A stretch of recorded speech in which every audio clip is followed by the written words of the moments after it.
Current guest in room 2426, Martin Decker, theoretical biochemist. Checked in for observation a week ago.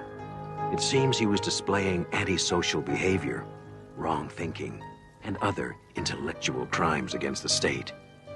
Diagnosis: schizophrenia, curable only by intense therapy sessions, followed by a full confession and disclosure of the facts. Once cured, Martin will be released or buried.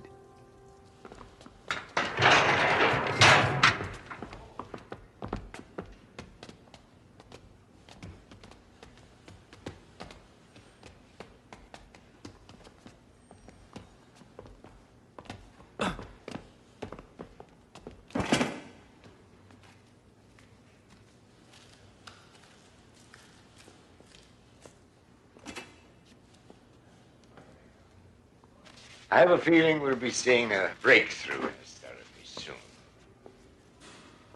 How are you feeling? It's none of your damn business. Yeah, let's have a look. He is not fit to be released as yet. He needs another treatment. Or two.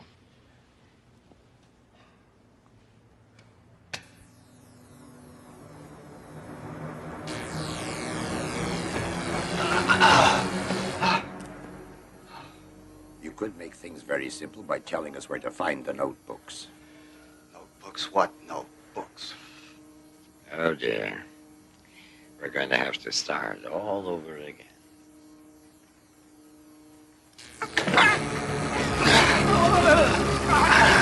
The notebooks! You'll never see them. You're willing to suffer for a few sheets of paper, a few chicken scratches and ink. What is it anyway? It's only a new way to kill grasshoppers. You make a little modification here, a little adjustment there, and then you can annihilate millions of human beings. Then why did you do the research if you never intended to use it? I'm a scientist. You wouldn't understand this, but there are people who believe that ideas have an innate, intrinsic value. Oh, well, we believe that ideas have value. Values when applied to the service of the state. You see, until then, they're just worthless, abstract, theoretical equations. Come, Dr. Decker. Surely you must have known how this might be put to use. I was blinded by the research grants and the awards and my pride in my work. I thought of the bacteria as a way to wage war on famine and hunger. But then I realized, in your hands, it would be just to wage war. And you don't have a right to knowledge like that. That's where you're wrong, Dr. Decker. We have a right to all knowledge. Why don't you just write down the processes? It'll save us all a lot of trouble. And you a lot of pain. I couldn't do it if I wanted to. The process took years. Just tell us where you've hidden the books. I see this is going to be a useless discussion any further.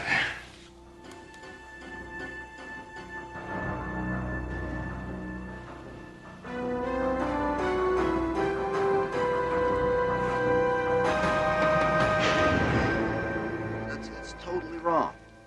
Oh, come on, Martin. You know, your pragmatism blinds you. There are many things which are important, yet cannot be measured in any scientific way. Amory, it was you that taught me to be pragmatic and to insist on empirical data. As a scientist, yes, but as a human being, it is also your job to dream, to believe, to be committed to great truths, besides the physical laws. What truths?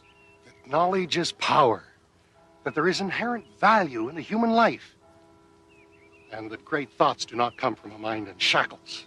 Oh, what about Gandhi? He did his best thinking in prison. Only his body was imprisoned. His mind was free.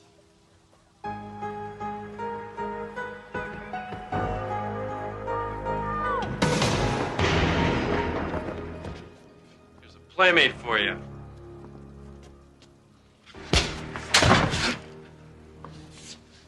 They're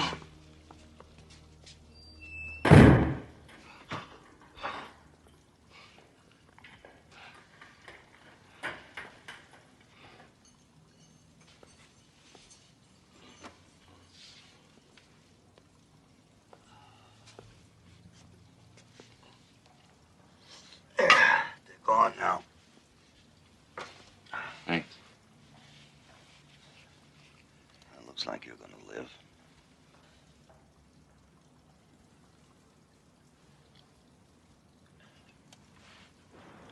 Can I have some more? There isn't any more. Till morning. What? You gave me the last? Yeah, that's all I'm gonna be able to give you. You're on your own now. I had no idea it's gonna be this hard. It gets worse.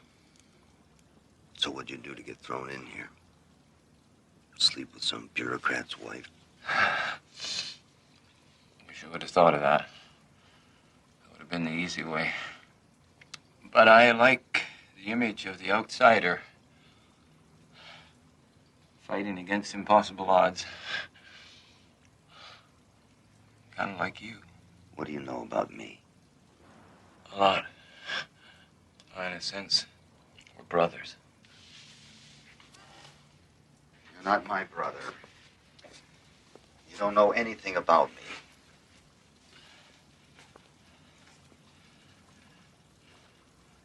I know enough.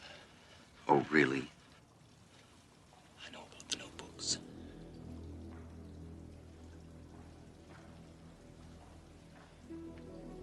Who sent you? Friends, your sacrifice has not gone unnoticed. You have allies who think as you do. I'm here to help you escape. Escape?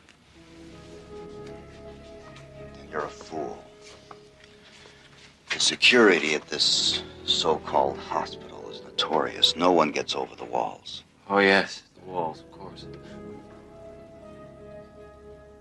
There are other ways. I can help you escape safely. How do we do this? We fly. Your skepticism doesn't surprise me. And you will find it hard to believe that I've been trained to use my mind in a different way than you. I can go anywhere I want to. No walls can contain me.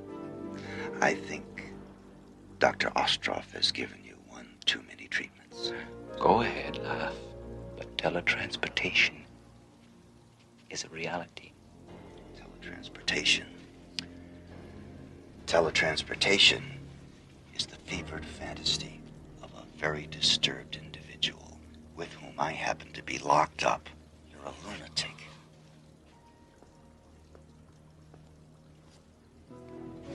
It does sound ridiculous, doesn't it? Yes, that sums it up very well. Is it so ridiculous to think that men can transport themselves with the powers of their minds when they already use a simple beam of light to carve holes in granite and knock satellites from the sky? Shining a beam of light from here to there is very different from teletransporting matter. Is it?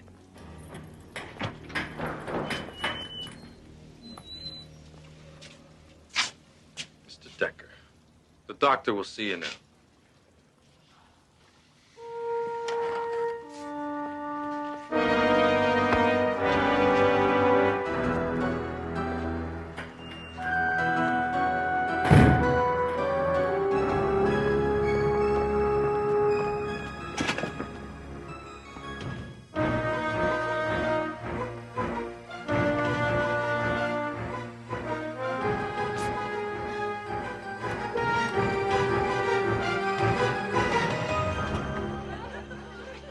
I can't believe we're here. See how simple it is?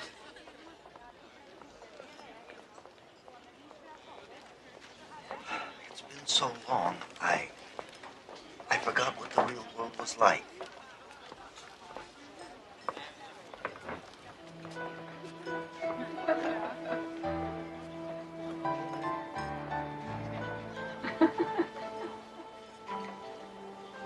And all you had to do was believe. Really believe. are the notebooks? Are there copies? Where are the notebooks? Where did you hide them? Are there copies? Turn it up. Where are the notebooks? Are there copies? Tell me about the girl. She was very beautiful. She sat right next to me. I could almost touch her. I don't want to think about it. It was a drug-induced dream. Another one of Dr. Ostrov's tricks. We can't let him beat us.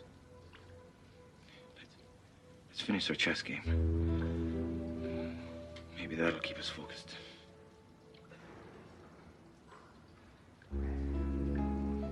Bishop to queen 4. Bishop takes pawn. Bishop takes pawn, your move. A rook to king 7. Check. Right. Good move. Let's see. King to knight. Knight. I can't. I just can't see the board anymore.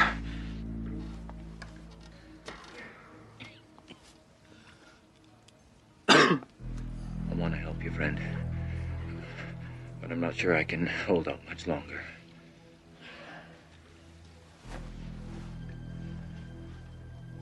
Go. Go! If you can go take a walk on the beach or spend the night in some woman's arms, go! Leave me alone! I can't. I have a mission. Unless I get you out of here, I failed. You are not the only one with convictions, you know. Idiot. They've gotten to you. They're making you believe these damn dreams. They're illusions. Let them go. It's you they've gotten to. You've lost your faith, your imagination. I can get us out of here. Look. We can be free. Just answer me this. Why didn't you just appear here in the first place? Why were you physically thrown in here? For them.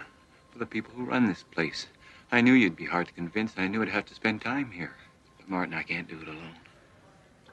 To get you out of here, I need your cooperation, faith, your belief. Just leave me alone. I don't want to share in your insanity.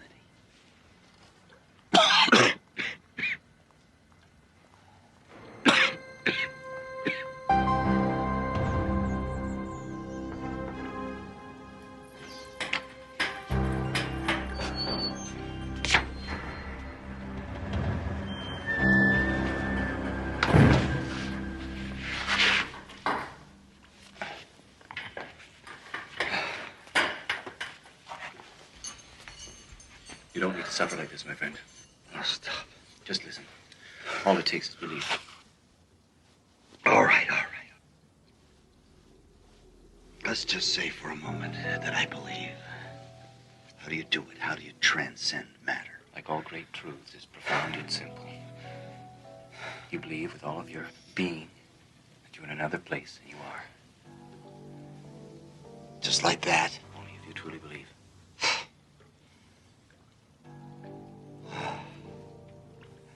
What does it feel like? It's kind of hard to describe. It's kind of, well, the closest thing I can think of, it's like falling asleep, feeling weightless. What if something goes wrong? At least you won't be here. Well, I'll do anything to get out of here. So you just tell me and I'll do it. All right, close your eyes. You believe, don't you? Yes, I believe it. Fine.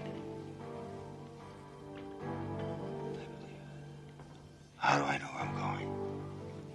I'll guide us in our journey. Just let yourself go. You'll be safe. Just let go. It's a safe place where no one can find us.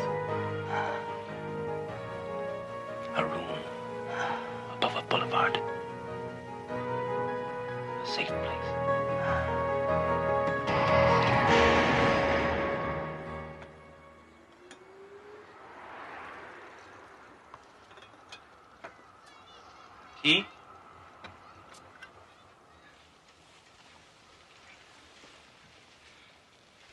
What is this place? A safe house.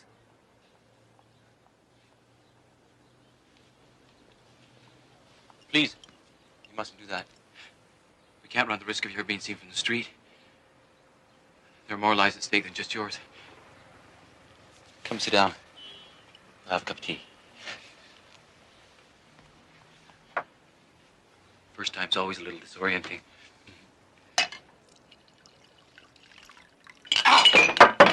Why'd you do that? I just wanted to make sure that it wasn't a dream. You convinced? I can't believe we did it. We got out. But how was that possible? I have to understand the mechanics of this. It has to be some kind of biochemical energy exchange. How do you work it? You made it work. Yes, I did, didn't I? But how? In due time. Sit down. We have more important business. What could be more important than a scientific breakthrough like this? The notebooks. We've got to destroy them. Of course, I'll have to go and get them. No. That would be too risky. It's broad daylight out there. Well, I'll wait until nightfall. No, it can't wait. Tell me where they are and I'll get them. No, it's too important to trust anybody with. Besides, what if somebody sees you? Ah, me, I'm nobody. I'm a mere flea on the back of the system. But you're known. You're a real threat. By now, your picture's been circulated. Every cop in the corner knows who you are. All right. All right, give me a pencil. You have to go to the university. And you go to this room in the biochemistry building. And behind the lectern in the wall is a false panel, and the notebook is there.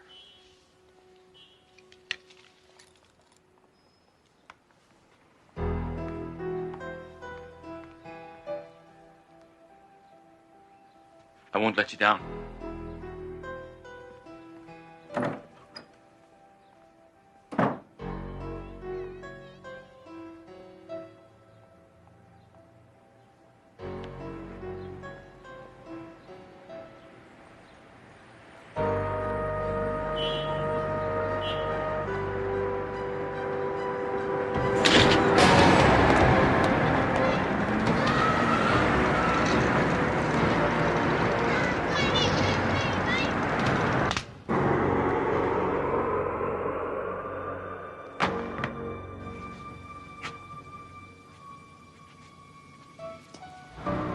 Good work. It was hardly a challenge. These idealists are always such dreamers.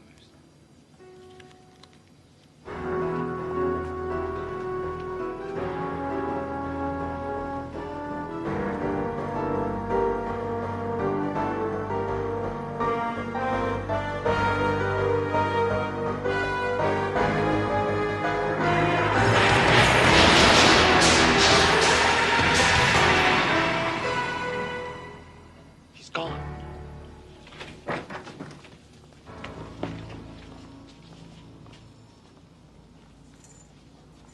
There's no sight of him. Close all the exits. You understand that if he's not found, you will be held fully responsible. But it was just a trick. He couldn't have actually done it.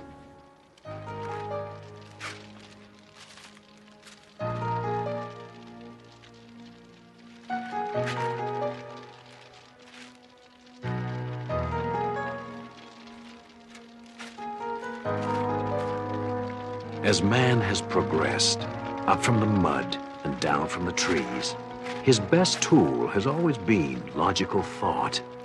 That tool has taken us in a grand arc, from the first flint against steel to the apocalypse of colliding atoms. What Martin Decker, man of science, has learned is that every once in a while, we must step out of the confines of logic and take a leap of faith into the Twilight Zone.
Yes, hello, Mr. Foster.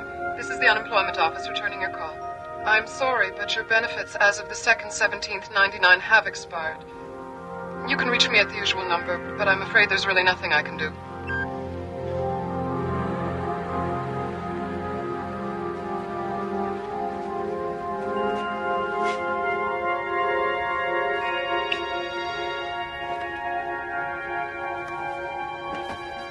The year is 1999.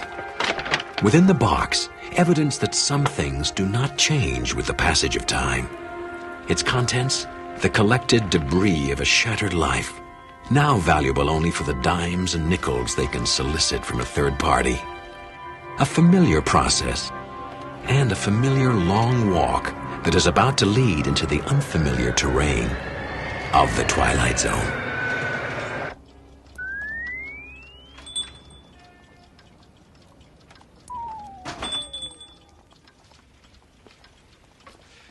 Yes, sir. Something I can help you with? Well, I'm afraid I'm not buying. Selling then. Yeah. Bring it over here. Let's see what you got. I know it's not much. You know how it is. Hard times, lots of things going wrong. Mm-hmm. I guess you hear that a lot in this business, huh? Yes, I do. $50. The watch alone is worth that. Make it 60 then, but that's as high as I'll go. There's a depression then, you know. You can take it somewhere else, but you won't get any more, and when you come back, the offer will be 50. Flat. Couldn't you make it 65? Done. Sure you've nothing else to sell? No. You weren't sent here, were you? Referred? Referred? No. Look, if I had anything else to sell, it'd be in the box. I got nothing left. I'll tell you what I do have. A gut full of pain. You want to make me an offer, go ahead. Now, what's the going price for pain these days? Perhaps there's something else we can negotiate. Come.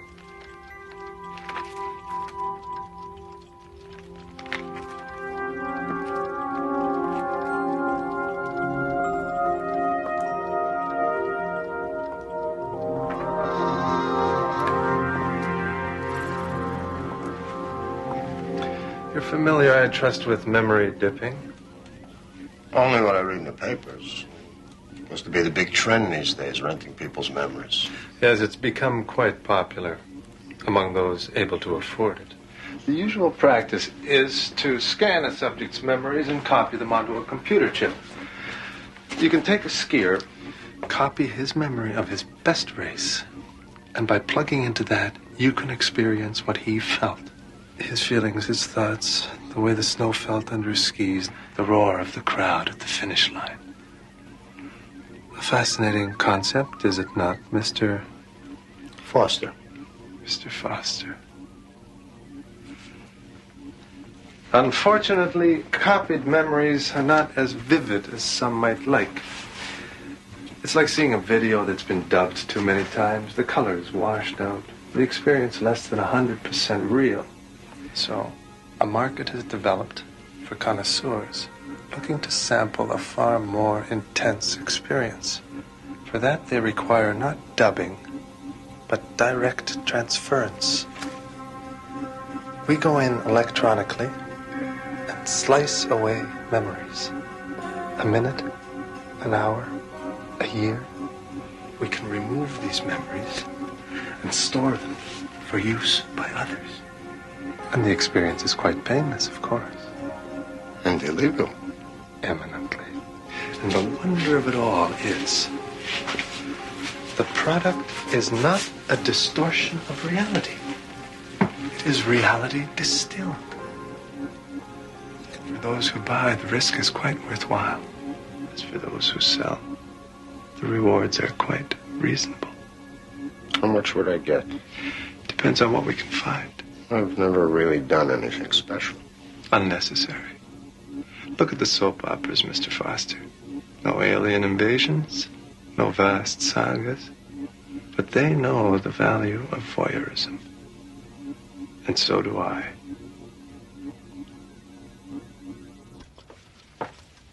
Well, I'll have to think about it. Of course, of course. Wouldn't have it any other way. Do think about it. And while you're thinking about it, think on this. What have your memories done for you lately, Mr. Foster?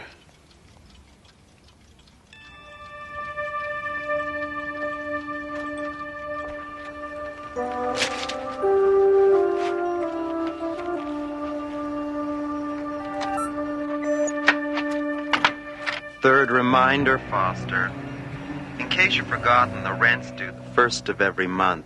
Today is the 6th. Either I get the rent from you by tomorrow, or I'm throwing you out. Am I clear? Have a nice day.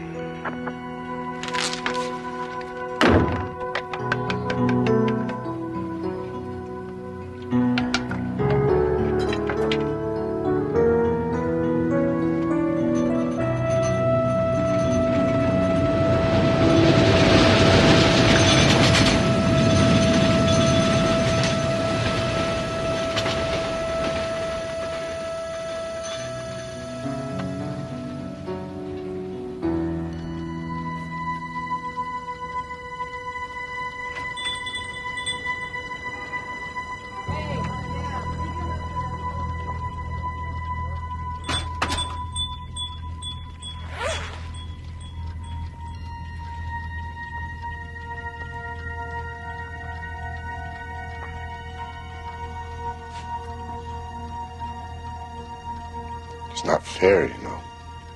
Very little in life is, Mr. Foster.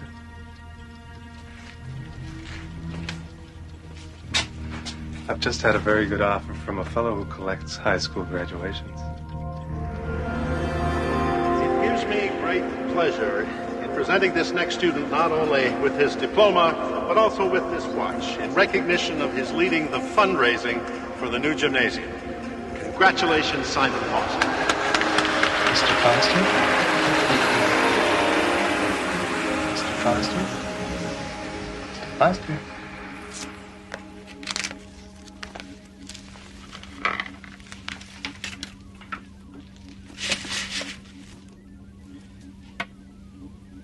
Here, drink this. For some reason, the process tends to dehydrate it a little.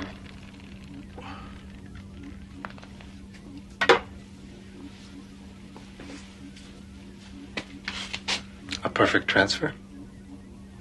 How do you feel? I don't feel any different. Of course not.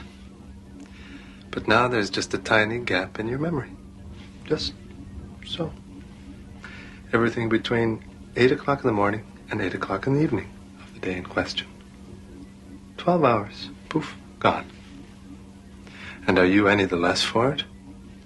No. In fact, I would dare say you are quite the richer for it.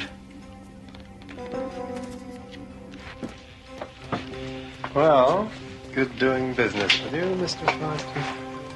Next time... No, there's not going to be next time. I just needed enough to get ahead a little, that's all. Thank you for your help.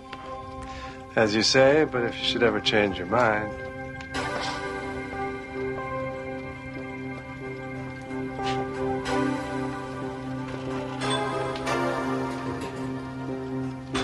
Be seeing you, Mr. Foster.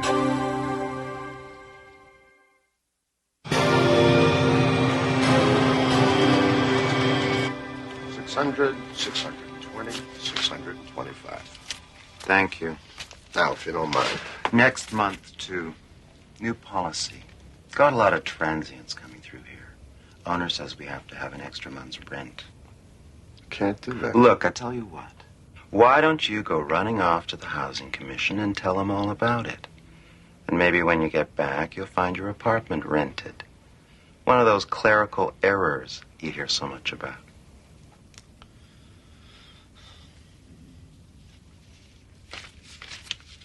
I'm sorry, Mr. Foster, but there are no openings in your area. When a vacancy opens up in your field, you will be notified at that time. Goodbye.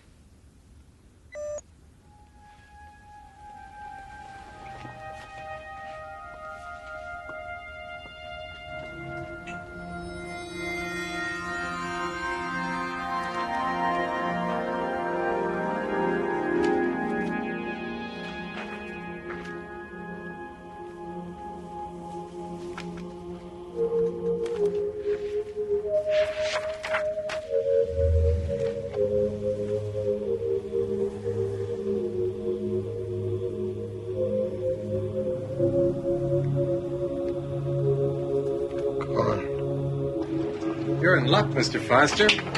I just got a call from someone interested in buying birthdays.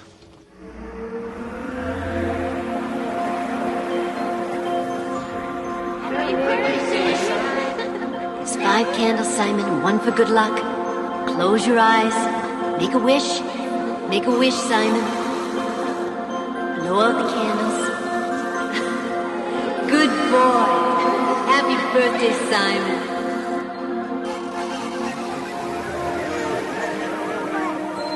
Darling, look at Simon.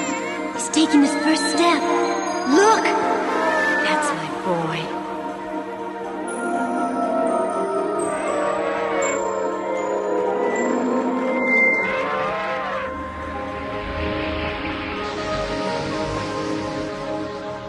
Just wanted to say, you're a great dancer. Thank you.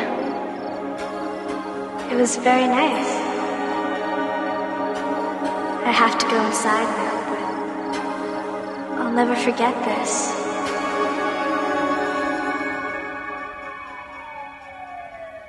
Punctual, Mr. Foster. Very good.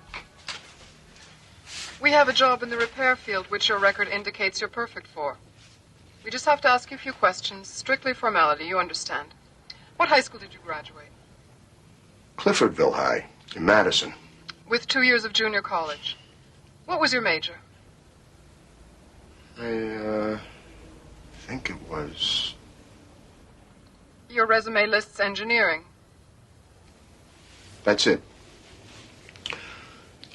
If you could just give me a minute, I think that I have some records around here somewhere. I'm sorry, but we are pressed for time, Mr. Foster. If you're not ready for this interview, you should have... No, I'm ready. Sorry. Go on. Please describe your training in that field during your college experience.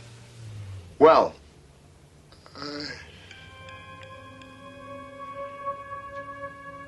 I require specifics, Mr. Foster.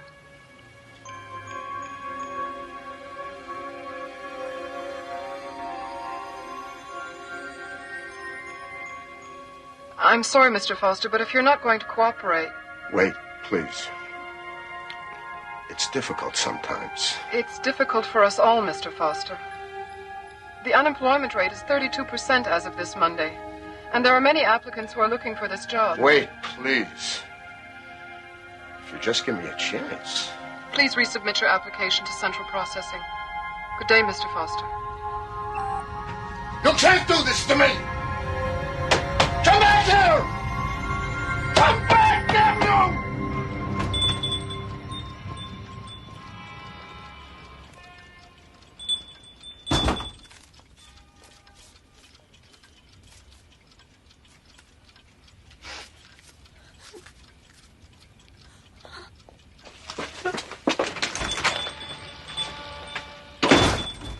My God. How many? How many others? I run a business, Mr. Foster. Like any good business, it depends on volume and diversity. One must be responsive to the fluctuations in the market. Oh, save me your grand gestures. You're not going anywhere. Even if you leave, you'll be back. Your kind always comes back. We come back because bread is $5 a loaf and meat you can't even buy unless it's on the black market. I look around, the only person I see eating is you. I pay you a fair price for what you have to sell. It's not enough. You say this minute is worth a nickel, an hour, maybe $1. $5 if something interesting's going on. What gives you the right to put a price tag on my life? I didn't. You did.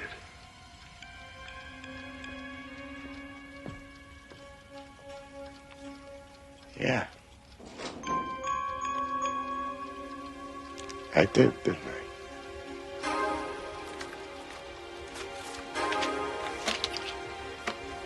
So what'll it be today, Mr. Quint?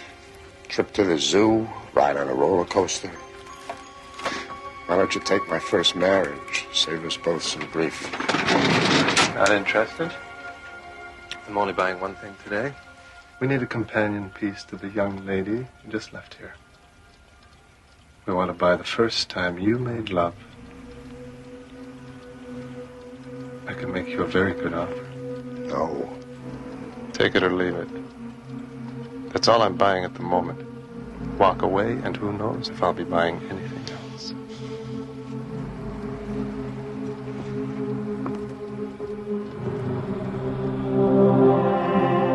Tell me. Just tell me you love me. It's not silly. Just tell me you love me. Always. Forever and ever.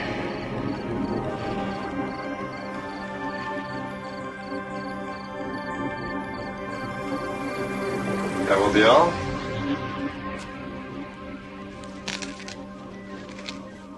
I said that will be all, Mr. Foster. It's over.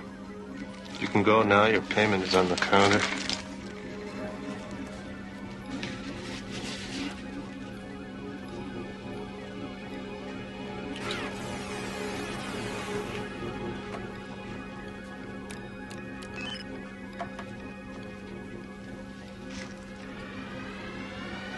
She's in here, isn't she? Don't touch the equipment. You might damage something. You know, they say you can always remember the first time with a woman. I guess now I'm the exception to that rule. Very good. Now, if you'll please just... I want her back. I changed my mind. Just take your money and go.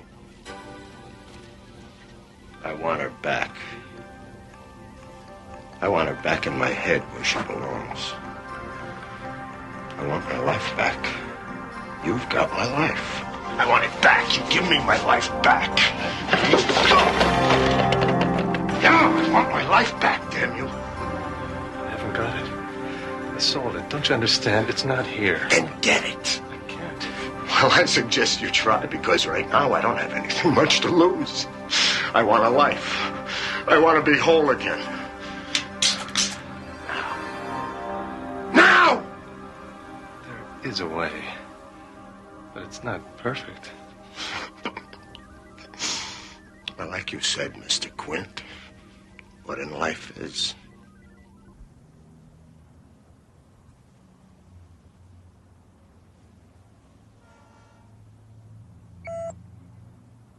We received your new application, Mr. Foster. Very professionally typed. Did you have it done by a service? No, ma'am. I typed it myself. I see you've added clerk typist to your job goals. And a number of other occupations. Where exactly did you learn to type? I had 3 years of typing at Sorworth College. It's all on the resume. But Sorworth was a women-only college at that time. How do you explain this? I graduated college on June 12th, on the year shown. And then I graduated college again on July 1st of the following year. I attended and graduated Lenox High School, also Chula Vista High School. Mr. Foster. That was shortly after my return from London. Did I tell you I have 2 children? I remember when they were born. It was such a moving time for me, being an only child. I remember my 5th birthday. My brother and my sister helped make the decorations. Mr. Foster. But of course, the credentials are what's at issue here. I should also mention that my German is quite fluent. I spent most of the last year in Vienna, and I worked as a translator and a secretary and a bus driver. And I interned at the Institut de Neurologica. Prior to that... Exit Simon Foster. A patchwork collection of lost dreams held together by the stolen memories of strangers. A man who discovered that we truly are the sum of our parts. Mr. Simon Foster, a very special resident of the Twilight Zone. Those were such wonderful times. I remember them so well.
Andrea Moffat longs for true love. A man who is strong, handsome, and exotic, who desires her above all other women. She is about to learn that naivety has its price, and that the universe has a very curious sense of humor. Do you have the key for the other register? No, try the mouse. I think she had it last. She's not a mouse. Hamster? No, wait. Gerbil. Cute and fuzzy? Soft and squishy? You know, you're wasting your time with her.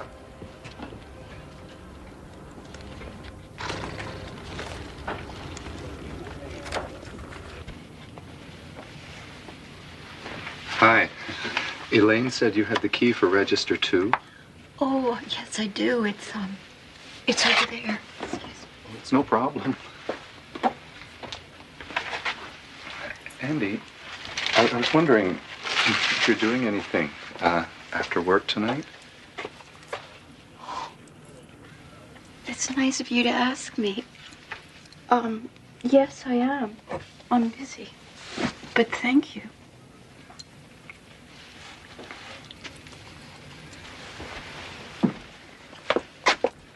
Squeak, squeak. You know, you really shouldn't pass up Carl. He's not such a bad catch. I mean, someone like you can't afford to be choosy. Quiet, I mean. I know, but... He's no Prince Charming? Honey, there ain't no such animal. There are lots of other kinds of animals. I can tell you all about them. They're the ones who would rather chew their arms off than stay until morning. And then, of course, they're the ones who expect you to make breakfast for them as a reward for their performance. Elaine, you said you were going to give up those downers if they ever catch you. But they won't. Because my dear, sweet friend Andrea is going to watch out for me, isn't she? One of these days it's going to catch up with you. If I didn't take these, I couldn't sleep. If I couldn't sleep, I couldn't work. We wouldn't want me to lose my job, would we?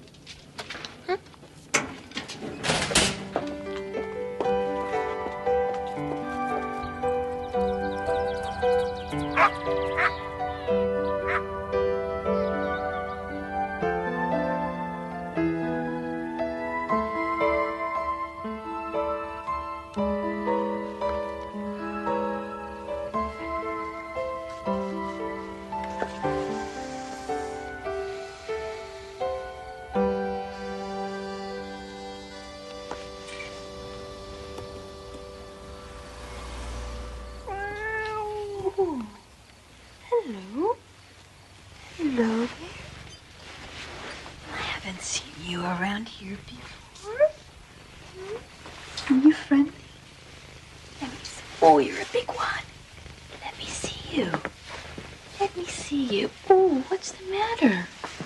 You don't have a collar, huh? Didn't anyone buy you a collar? You know? If somebody loved you, they'd buy you a collar. There you go, big guy. Like that. Ooh, you're thirsty. Don't you make a habit of it, though.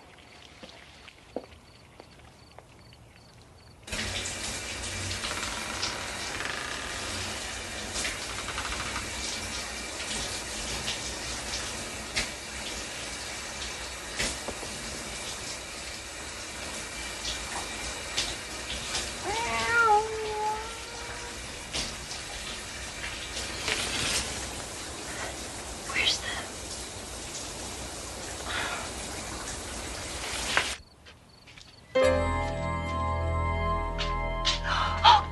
Scream if you must. I've checked out your place. You've gone to a lot of trouble to isolate yourself, to hide from the world. Call the police. By all means. Tell them that you've seen a man turn into a cat.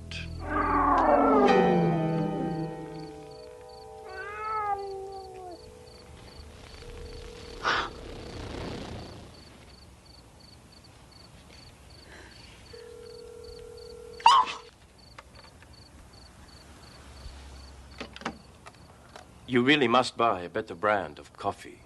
Now the Turks, they knew how to brew coffee. Even if they were barbarians. I won't hurt you. I came from Provence, originally, a long time ago. I was called Guillaume de Marchaux. I had a great talent for two things, singing and making love. One night, I was caught making love to the wrong woman, or rather the right woman at the wrong time.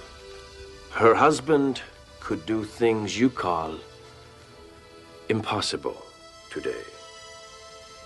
He cursed me to remain forever in the form of a cat, only able to become a man again at night. But it's not such a curse. I have spent centuries loving women, showing women how to love.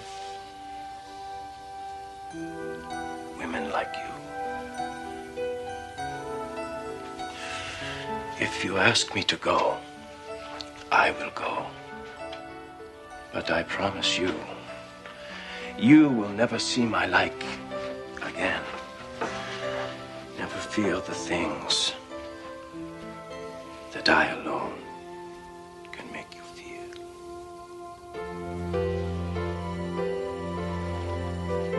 This is a dream. It's a very nice dream, yes? Yes. No. Yes, it is. I just never thought that it would happen to me. You are the one, aren't you? Am Yes.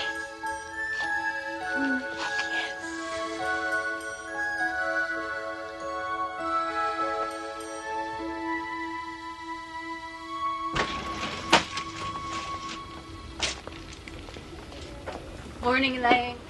Morning, Carl. Chipper, happy, perky. The end of the world is upon us. Have you been drinking too much coffee again? Nope. I just had a nice night. Morning, Dr. Wood.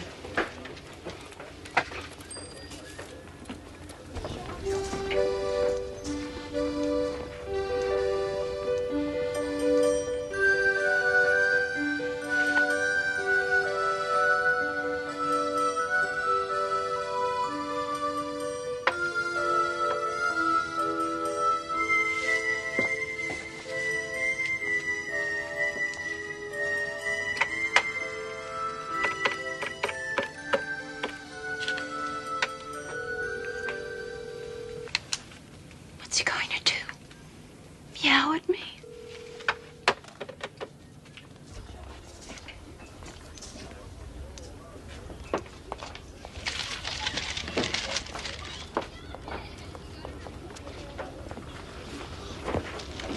You sure you don't, need some of these? Would you please put them back? Just trying to be neighborly.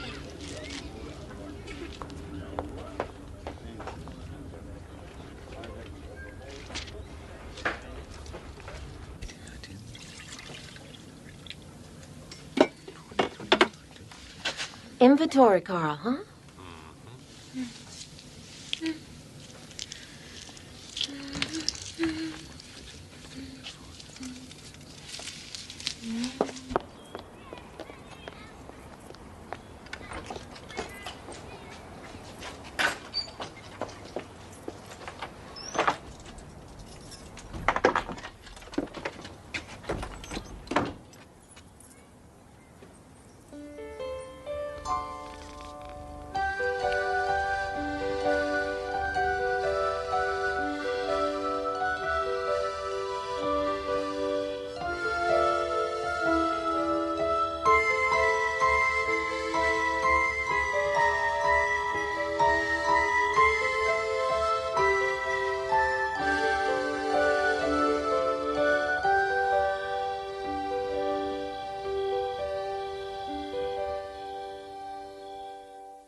Nobody changes that much in a week unless there's sex involved.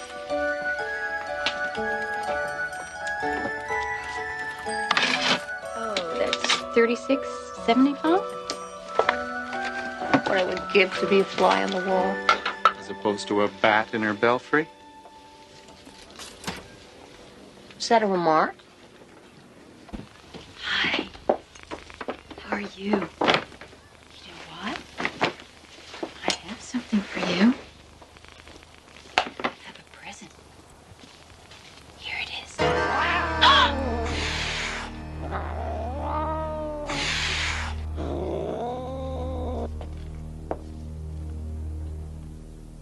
Andrea, come here.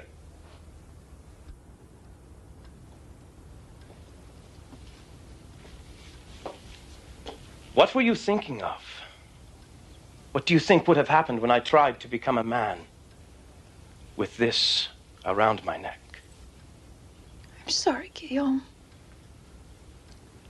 I just didn't want anyone to pick you up as a stray during the day. I didn't think. I haven't survived this long by letting some fool of a woman put a collar on me. No one owns Guillaume de Marchaux. No one. Do you hear? I'm sorry, Guillaume. I bought some other things for you. Shirts. Socks.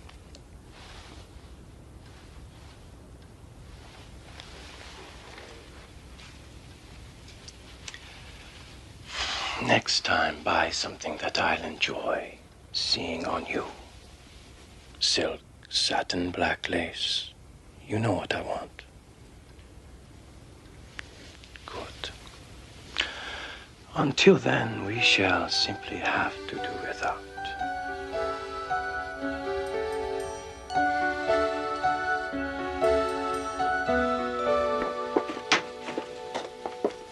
Long lunch. You've been late yourself sometimes. What have we got here? Oh, who is this for? Is this for Carl, baby? No, Carl, baby's jaw's on the floor. Oh, come on, Andy, kiss and tell, huh? Just put it back, please.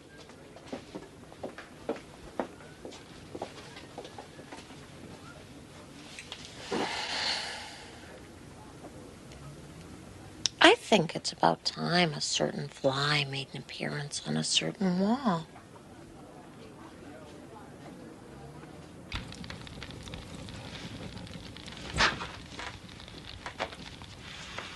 Your coffee?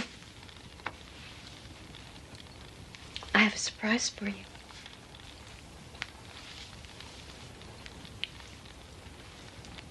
Yes, it's very nice.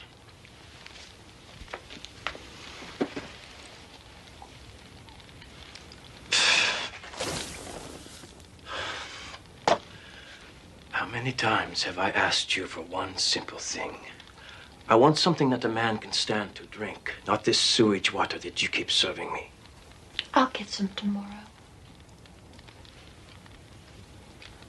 You will go now, or I will leave for good.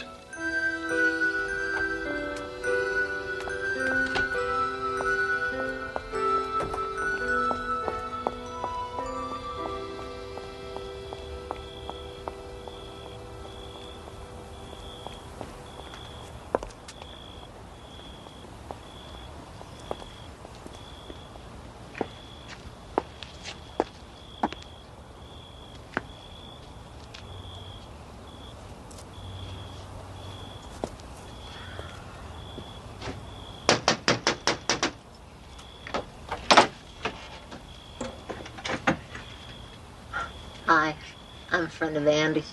Can I come in? Lately, Andy's been so, tense at work. I just thought I'd, stop in and see how she was getting on. I've heard a lot about you. Oh, nothing bad, I hope. That depends on what one means by bad, does it not? We have 20 minutes to become acquainted.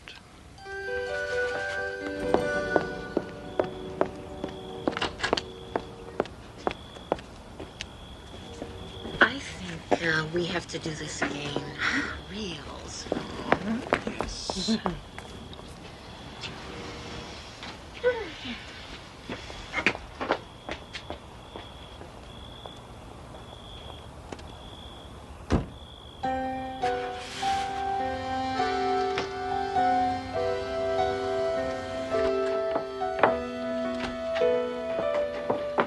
You just missed your friend, Elaine.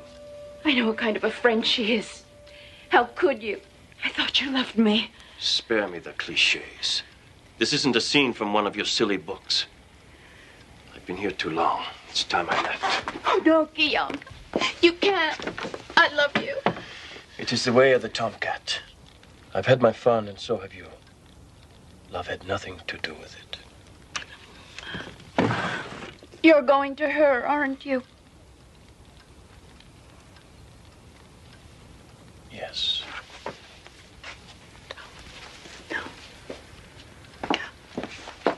Oh, Guillaume. Please, don't go. Just one more night. That's all I ask. Please.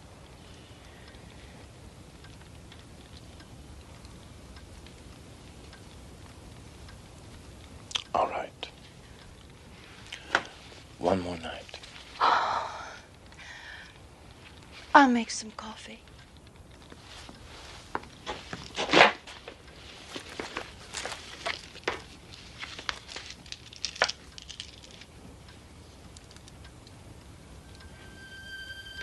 You can't buy me back with coffee, Andrea.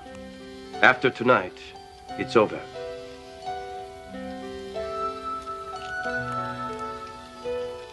Yes. It's over.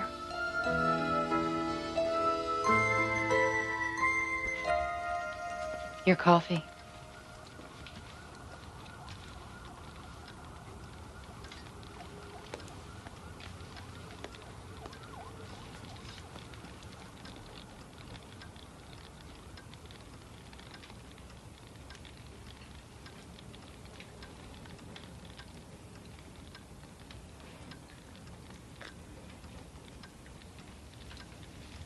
Strong and bitter. As I like it. I'm glad that you like it. I picked it especially for you.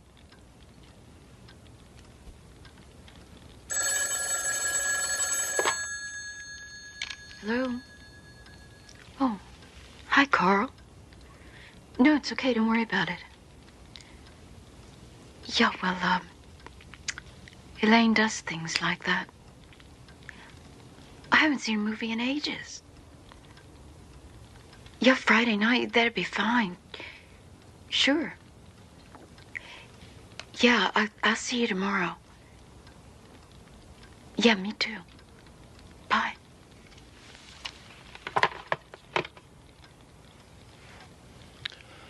Poor Andrea.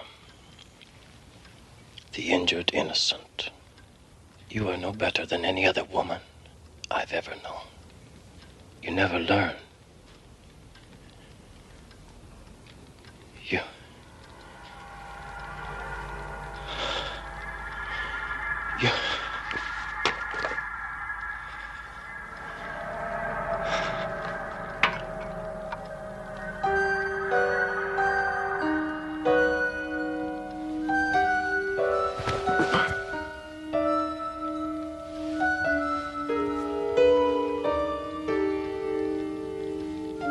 Oh, but I did learn. I won't be weak anymore. That's the best lesson of all. I want you to remember that. In case you ever think of coming back here again.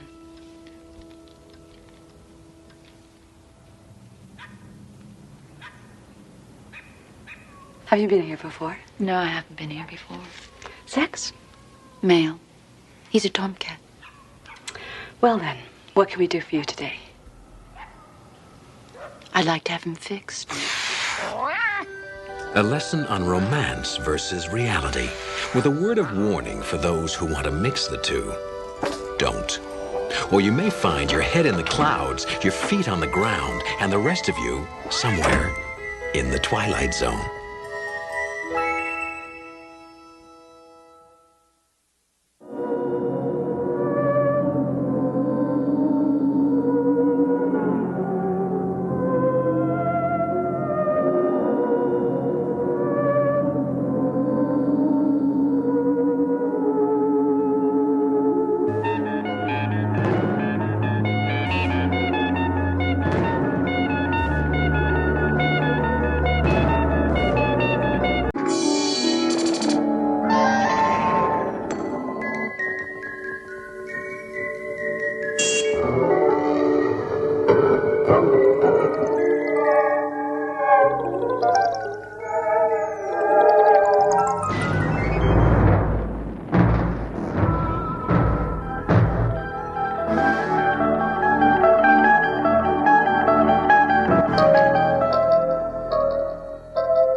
A city hospital, 8 p.m.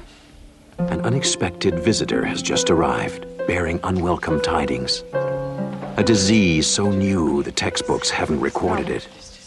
This, then, is its first case history, documented from the medical files of the Twilight Zone. I'm Nurse Hendricks. May I help you? It's my eyes. I need to see the doctor. Get Dr. Peterson. Here, let me take a look. No, Please, we can't help you if we don't know no, what's wrong with you. Don't you touch me. I'll show the doctor. Get me the doctor immediately. Name? Jean Reed, Mrs. Jean Reed. Address? 1705 Fairmont Street. Please, where is the doctor? I've got to see him. Dr. Peterson is on his way. Please, take a seat. No, there isn't much time.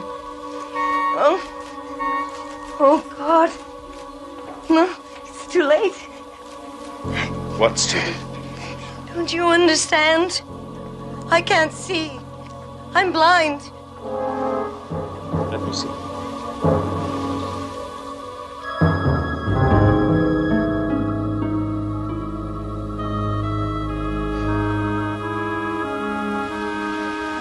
Come with us, please.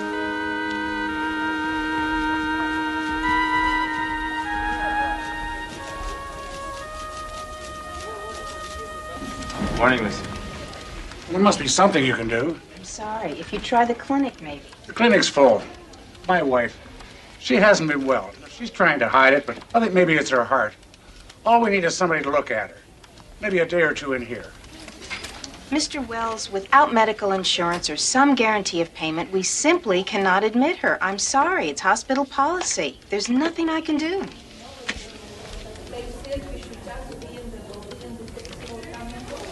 Must be her. What kind of a hospital is this? Aren't you supposed to look after sick people?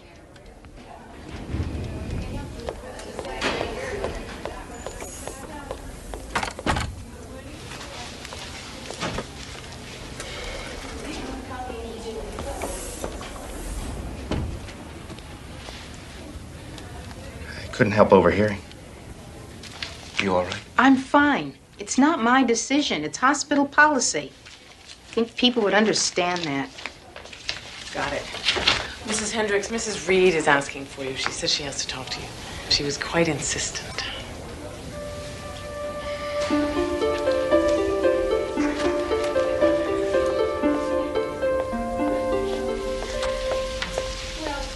You wanted to see me, Mrs. Reed?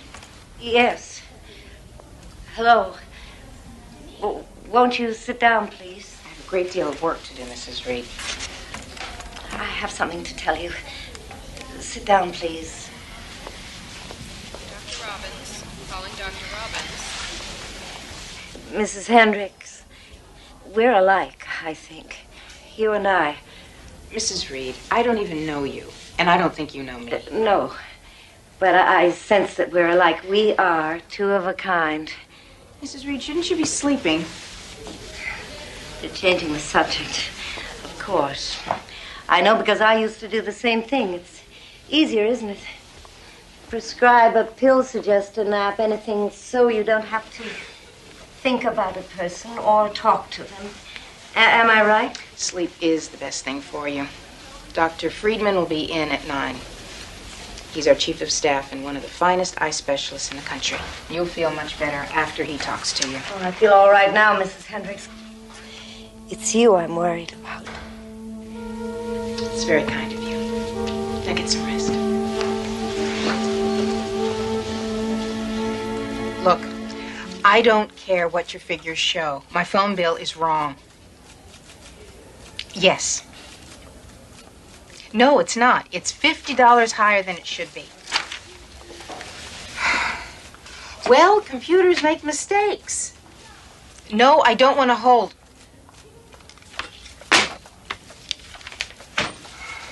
You look like you need a vacation, Claire. It's just the way people treat you sometimes. You want to... Never mind. What can I do for you? You talked to Mrs. Reed yesterday. Did she say anything about her family? Her husband? Not that I recall. Why? He's here. Did he come in about his wife? No, he didn't even know she was here. Emergency picked up the call about an hour ago. He was calling for help. An ambulance just brought him in. He's gone blind, Claire, without apparent cause. It's contagious? He claims he's had it since last night. If it's contagious, she picked it up from him. But if she knew... Knew. I left him there and came in here to save herself. He says he begged her not to leave him. He must have passed out. Fear, I guess. When he came to, she was gone. He crawled around the house until he could find a telephone. It's hard to believe. When she came in here, she knew exactly what was happening. She must have seen it happen to him.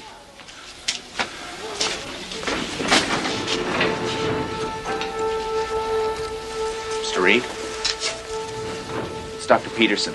Do you have any news? What's causing this? I'm afraid we don't know yet. Then leave me alone. Mr. Reed, I'm Nurse Hendricks. Would you like to be in a room with your wife? We can arrange it. I wouldn't share her air if it was the last oxygen on this planet. Do you have any idea what it's like to wake up blind, alone, calling for someone over and over who isn't there, realizing that you've been abandoned? I don't want to talk to her, or to you, or to anyone until somebody can tell me they found a cure.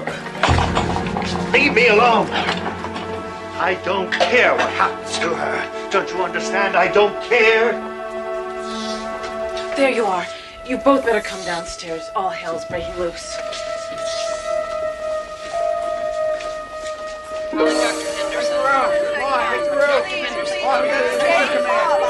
I have to see a doctor immediately. I'm sorry, sir. There are other people ahead of you. No, but you don't understand. I have to see a doctor, please. Who's in charge here? This is an emergency. Wait your turn. You're just the same as everybody else here. Who do you think you are? Go to the end of the I line. can't see anything, please. Neither can I. Go to the end of the line. Come and help me, please. Get to the end of the line. I can't see. I'm right here. It's all right. I was at work. I'm not really sure what happened. All right, we'll take care of you. Blind. They're all blind. Stone blind, we used to call it, but blindness is not new. This growth, this ocular window shade is utterly beyond my experience. I've been informed that the Center for Disease Control in Atlanta has put out a full alert, and that the Surgeon General has convened an emergency meeting in Washington with some of our top physicians. Any delay in responding to this could cost us dearly. Agreed. Is there any clue to the origin of the disease? I've had Dr. Gordon in constant touch with Atlanta on that very subject. He went home for a fast shower and change of clothes. He should have been back by now. Dr. Gordon came in an hour ago. He's blind. My God. We've had reports of an estimated 500 cases in New York City. Los Angeles is running about the same. Seems we have an epidemic on our hands. What about the press? Not being very helpful, are they? From some of the reports I've read, unless we find something constructive to say soon, we'll have a full-blown panic on our hands. People are scared. There must be something we can do. There is, and we are. But this is the difficult part. Waiting for someone to come up with a cause. Once we have that, we can proceed. Until then, all we can do is keep running tests and wait. When did you last get some sleep? I don't know. Then go home. Get some rest. Consider that an order. You too, Eddie. I need my staff alert and clear-headed. Understand? All right, but I'll be back for my regular shift tonight. Ditto.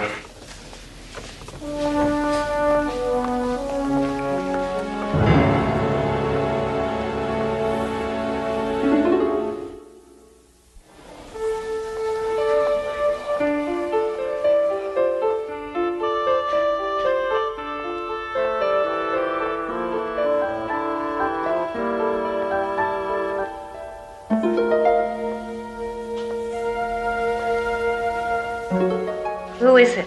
It's me, Claire Hendricks. Oh. I'm glad you come to see me. Please, sit down. You must be exhausted. The others were talking about you, how hard you work. They call you a dedicated woman.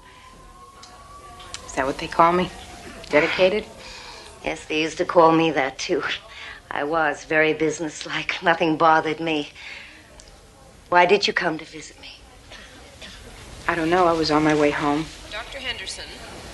Yes. Normally you don't visit much, do you? The other nurses mentioned that, too. Is it because you sense it, too? That we're two of a kind, you and I? I should let you get some sleep. Look, I know what's happening to us. I know how it's happening, and I know why it's happening. Would you like to hear, Claire? Yes? It's because we're monkeys.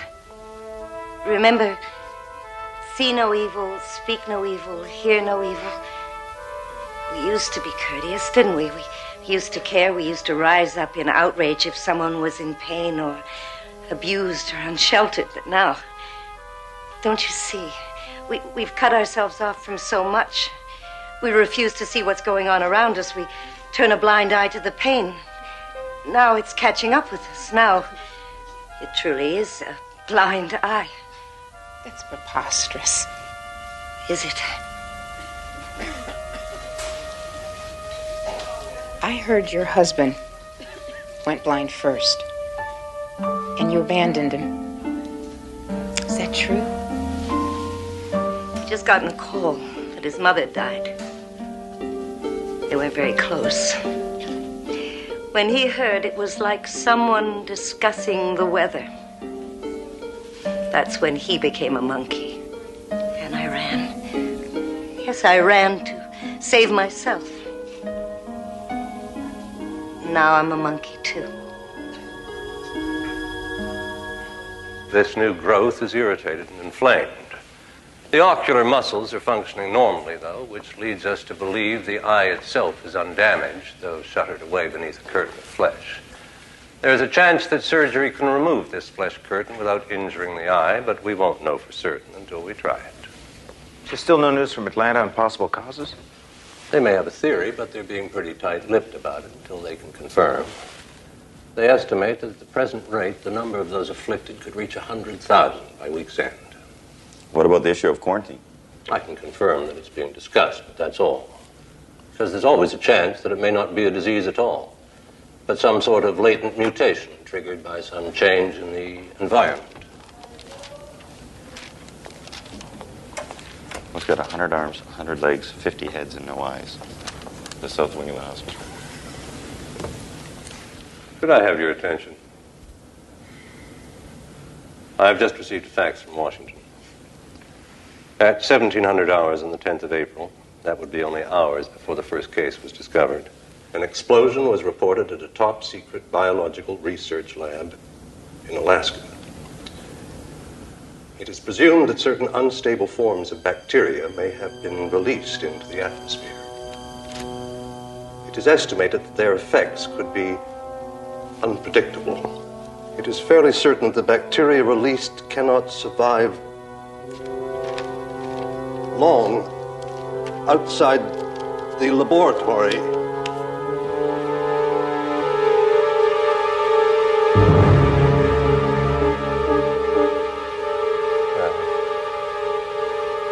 I suggest we adjourn.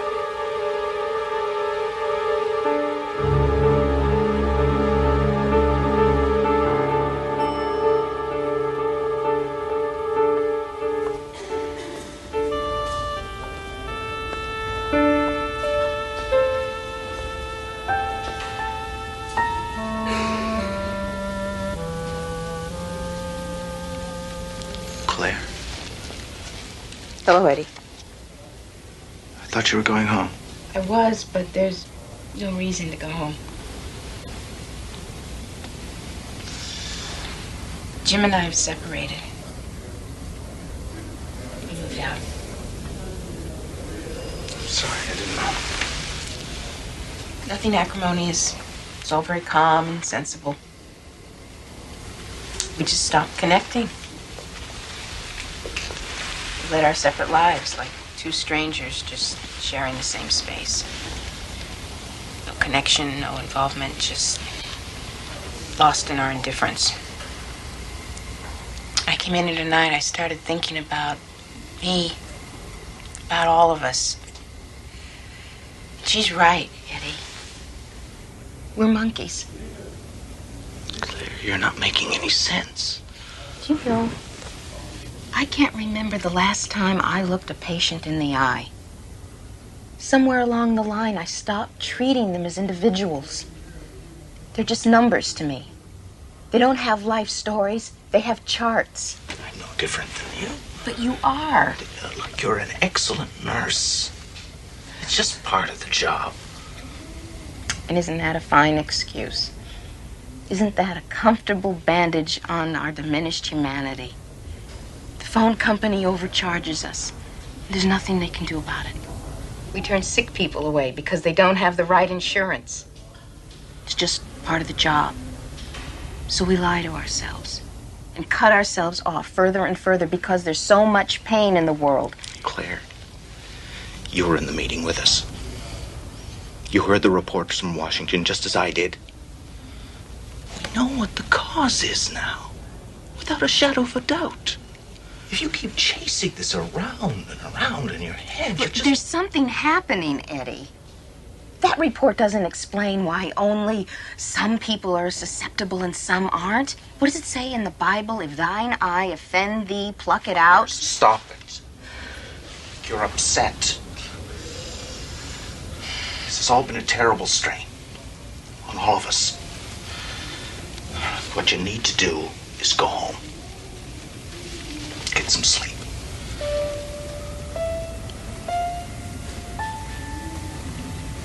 Yes, I'm sure that'll solve everything. Good night, Eddie.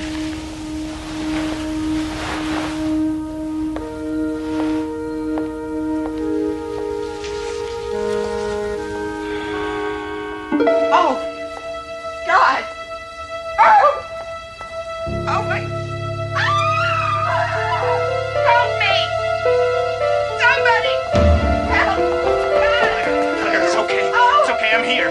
Claire, it's me. I'm blind, Eddie. I'm blind. Steve!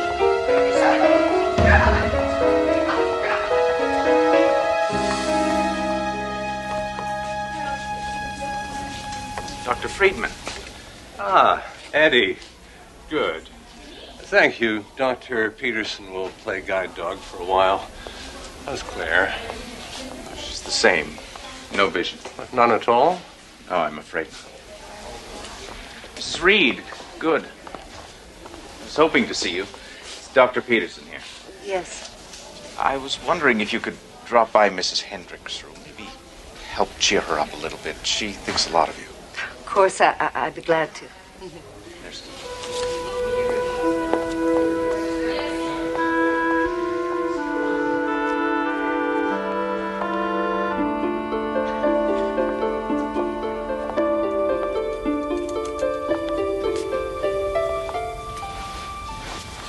Mrs. Hendricks? It's me, Jean. Can I visit for a while? Of course. Well, isn't it exciting? We're going to see you again. Operation works.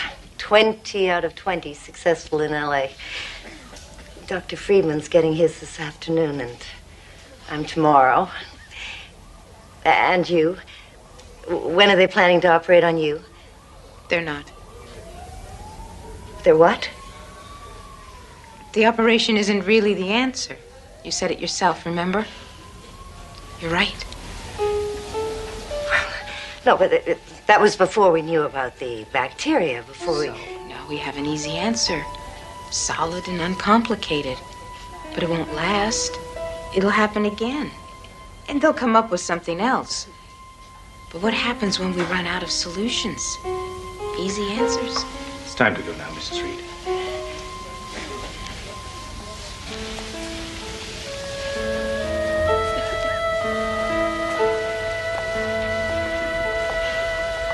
Wait, Dr. Peterson. Aren't they going to operate on Mrs. Hendricks? No. An operation isn't the answer in her case. Well, then how will she ever see again? She'll see again, Mrs. Reed. It'll just take her a little longer. Enigma, draped in hospital sheets and self-imposed darkness, with the added sobering thought that Claire Hendricks is perfectly correct in her own diagnosis. Take it as a warning, a cry for humanity, or a simple plea for responsibility from the dark places of the Twilight Zone.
My deepest sympathy.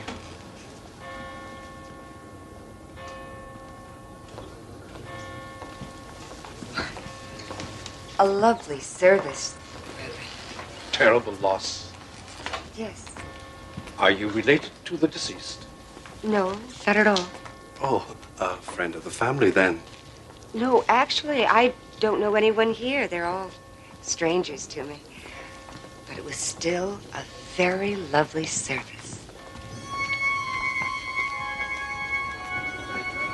Barbara LeMay, the woman in black, out of place in a world of colors and sounds and life.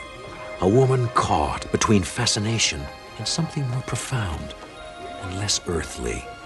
Barbara LeMay, with one foot in the grave, the other firmly planted in the Twilight Zone.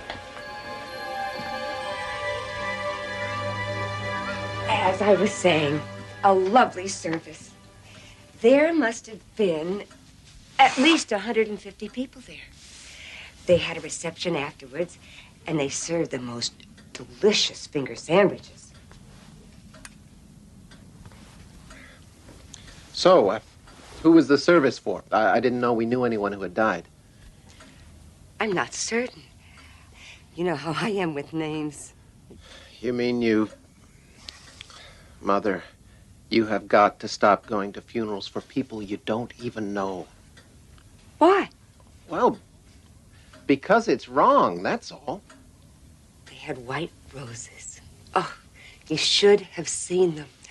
White roses tied with tiny red ribbons. Silk, I think they were. One for each year. There was music. And there were such words spoken. Such love. When I go, I think I would very much want a service like that. Would you see to it, dear? Mother, will you please stop it? You know I don't like to hear you talk like this. Jason, these things happen. We hate to think about them. No. You don't hate to think about them. You love to think about them. Mother, why is it every time I see you, every other word is death?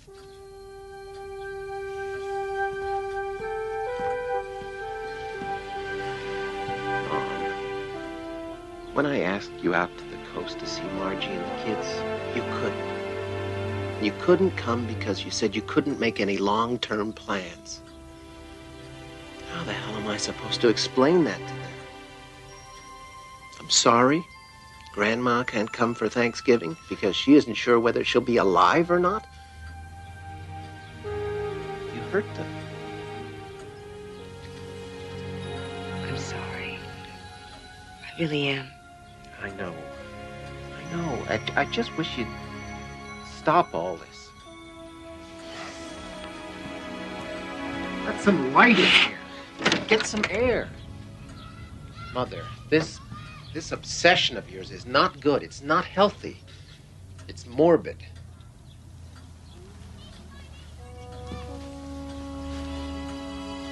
Mom, I love you very much. And I want you to see your grandchildren grow up.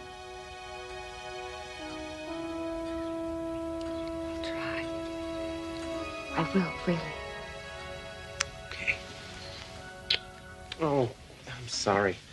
I've got to go. Plane to catch. Then you go. And you give my love to Margie and Ben and Susan. I'll be fine. Really.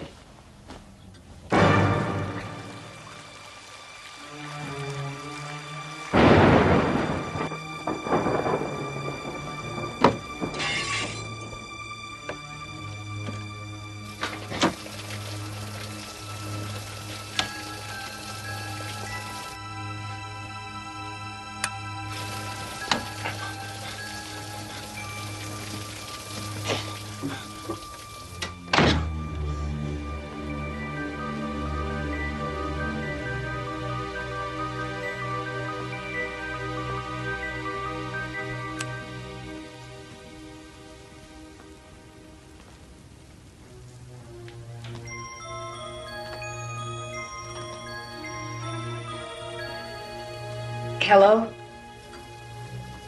Is anyone there?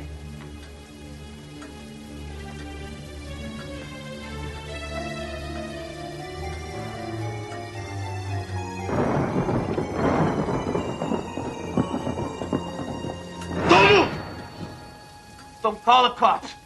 Or I'll kill you, I swear.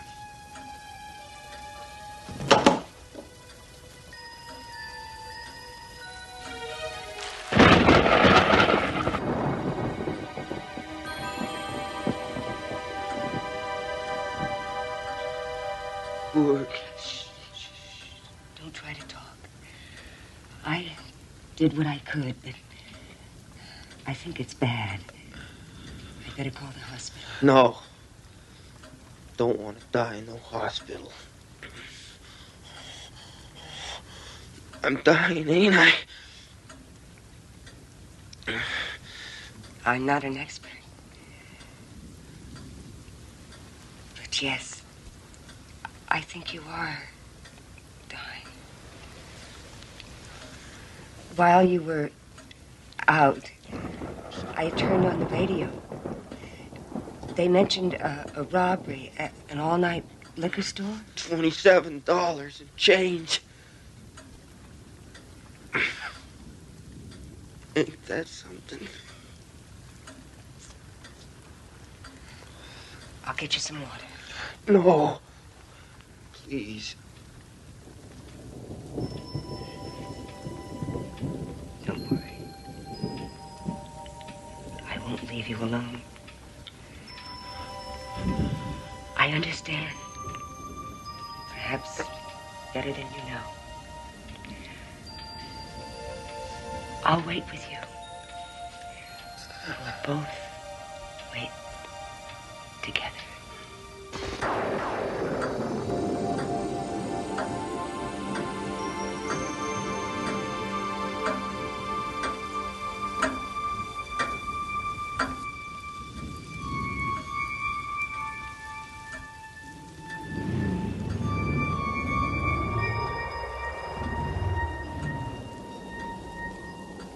You're here, aren't you?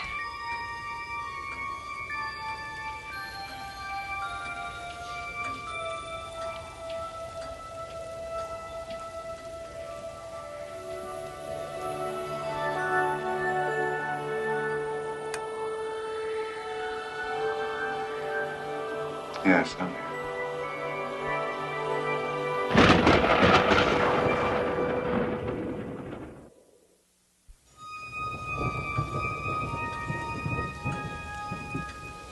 I can see you. Are you surprised? No. No, I suppose you wouldn't be. We spent so much time together, you and I. It must make one more sensitive. Yes. I was in the hospital once. The woman in the room next to me died in the night. I felt you nearby. Who are you talking to?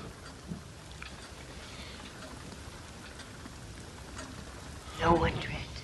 No one. It's all right. It's so cold.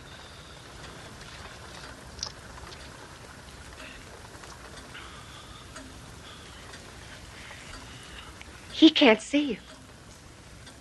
I won't exist for him until it's time. Where do you take us? To a better place? Sometimes. It must be beautiful.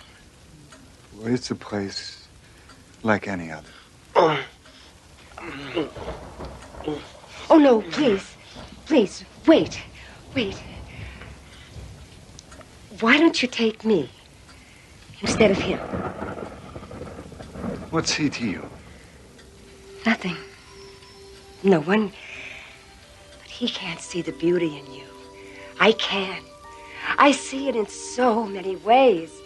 The peace, the freedom, the tranquility, the poignant, fragile beauty of that one final exhalation, the gathering of the soul, the ceremony of the... It's his time. Oh, but he can't appreciate you as I can. I have no one here, not anymore. No. Why? I cannot take life where none exists. I've seen you in so many places. You've called my name so many times. You have worshipped at my altar. You've walked in my shadow, seen my reflection in others' faces, and still it's not enough. You don't run from my touch. You seek to embrace it. But I could no more take you than I could take this table. For neither of you lives. I don't understand.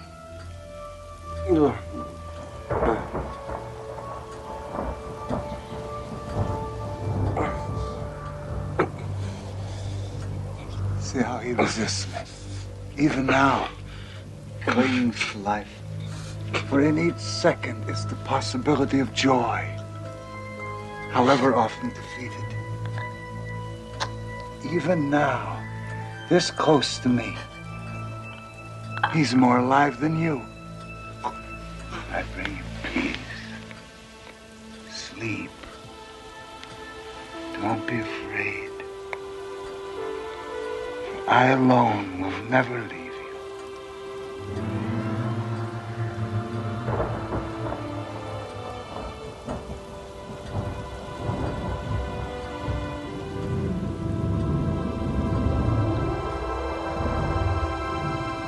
You can't do this.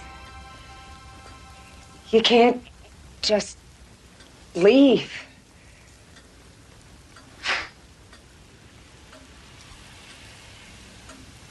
We've been together so much. That would be cruel.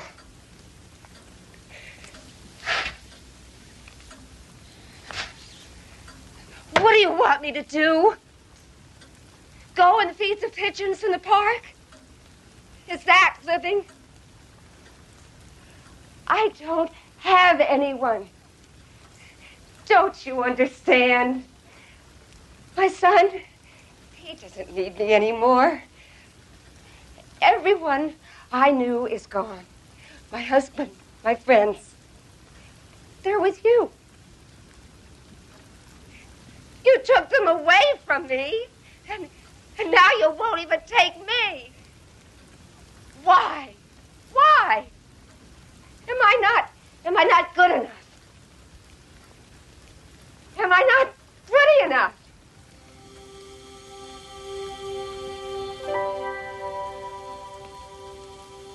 I'm sorry, I yelled. Please, stay with me. Just a moment.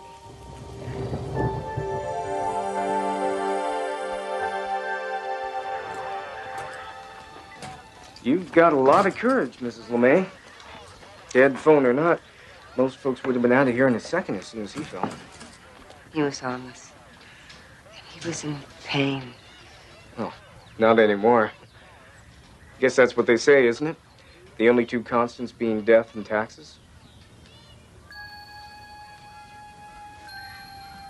Not always.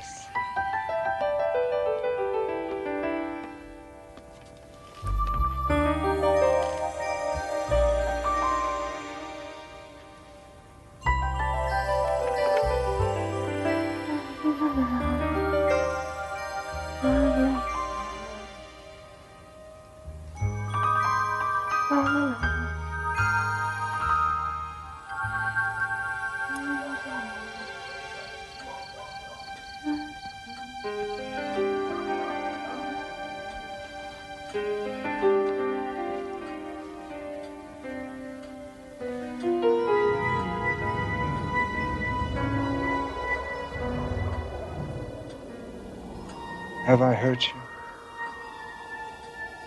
No. Yes. How? It wasn't my intention. No, it never is. But asking myself the same question. It's just that one by one, everyone I knew went away. They went with you. I suppose, in my funny way, I became jealous. You took them away, and if I couldn't have them, then I wanted you too. So I began spending all of my time thinking about you. And I started to see why they went with you. It was their time. I suppose it was. But there was more to it than that. I saw it in their faces after they had seen you. No more pain, no more weariness, no sadness, no loss, only peace.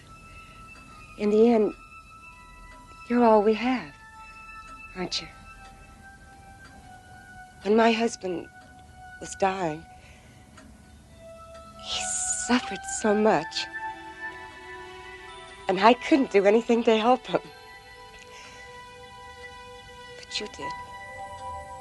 I remember. I think it was then that I began to feel love for you.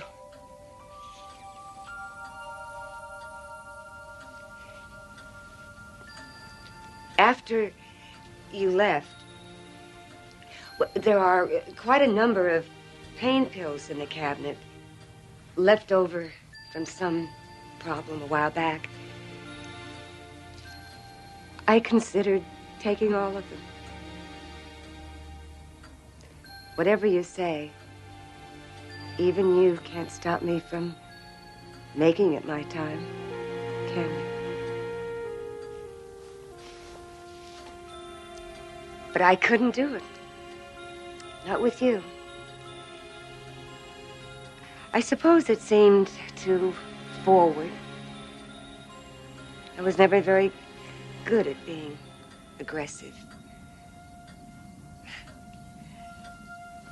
Nothing's changed. It seems I'm not even very good at... I've often heard it said, among the living, there are always possibilities. Take my hand.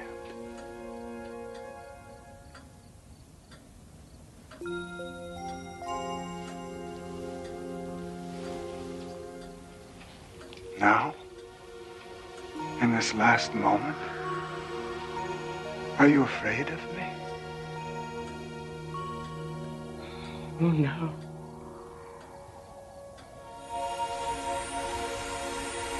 Where are we going? Where you are most needed.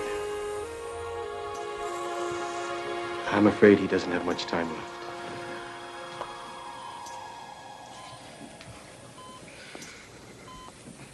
Is it dark in here?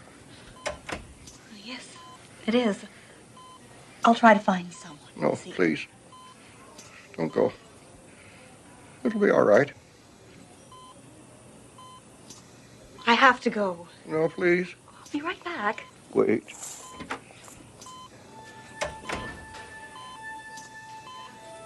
Better.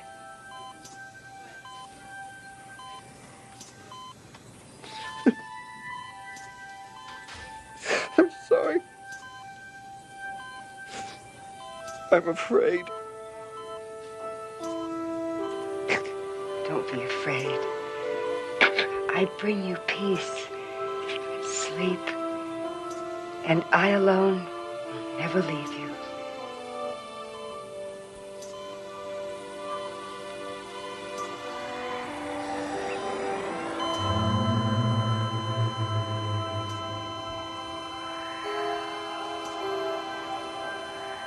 Oh, you did fine. I'm so happy. Incident in a hospital room. Part of the status quo of life and death. A visitation accompanied by cold winds and warm hands locked in a midnight embrace in the Twilight Zone.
John, 1 egg or 2? Honey, 1 egg or 2? 2. Introduction to Mr. John Selig, a reasonably average man who goes through life with both eyes open and both hands firmly on the wheel.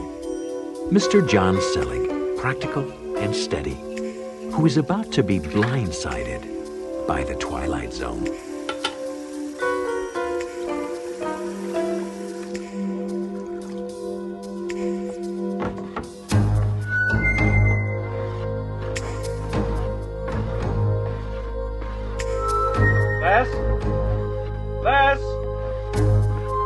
Leslie?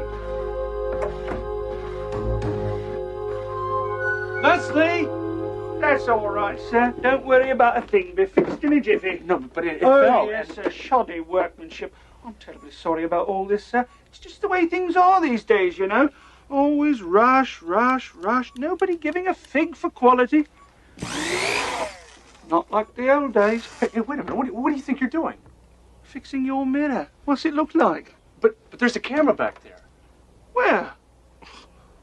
I don't see a camera. Well, of course not. That's because you just covered it up. Did I? Well, that's one job done then. Good day. Hey, come back here. Where the hell do you think you're going? Back to work. And may I suggest you do the same thing? It's nearly 9 o'clock, and you know how Mr. Weatherall gets... Never mind. Never said a thing. Good day. Hey, wait a minute. How do you know my boss's name? I don't. But you just said it. No, I didn't. You must have mistaken me for someone else. Good day. Listen, are you going to stand there all day? Yes. I want to know what you were doing up there. Up where? Upstairs. The mirror, the camera, remember? Ah, yes, that. Nothing whatsoever. Just a little routine maintenance. It's a camera. You've been spying on me. I have not. Look, it's all just part of the job. Now, be a good fella and let me get back to it. No. I'm going to call the police. You wouldn't want to do that. No, I don't think so. Why not? False complaint. Show me where it says fixing the camera's against the law. That's not the point. I didn't put that camera there in the first place. It's not my camera. I don't even know how it got there. Ah, then you want installation. Oh, I'm sorry, that's not my department. Have a nice day. Oh, you know, you're not as pleasant in person as you are on TV. That's it. I am calling the police. There's really no need to do that. Look, John. May I call you John? We don't want to make too big a scene over this. I mean, it makes everything too complicated. I'd tell you, but... Look, all right, I'll tell you, but... We've got to stand right in there. In the closet? Shh. Why there? It's outside camera range. But it's in the bathroom. No. The other cameras.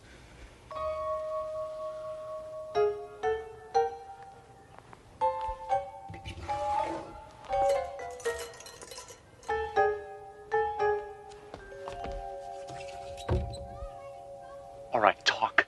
Look, I want you to know I'm risking my job just telling you this.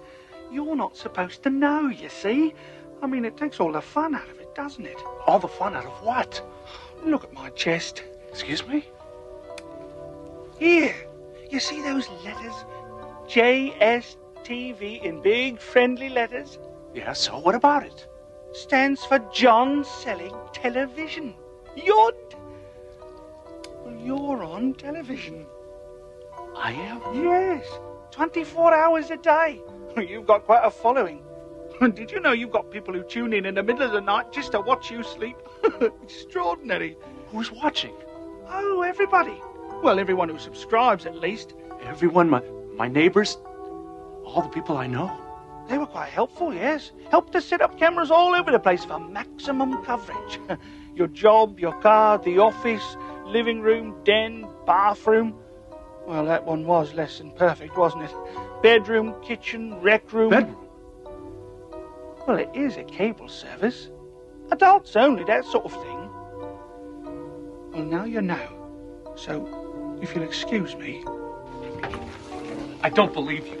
How could something like this happen without someone telling me? Shh. That's the whole point. If you knew you were on TV, you'd act differently.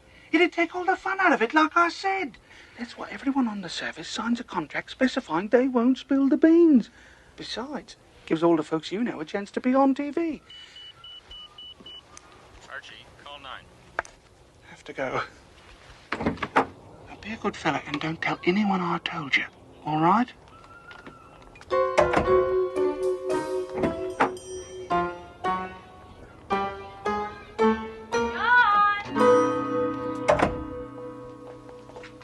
Your breakfast is ready. You better eat it before it gets cold.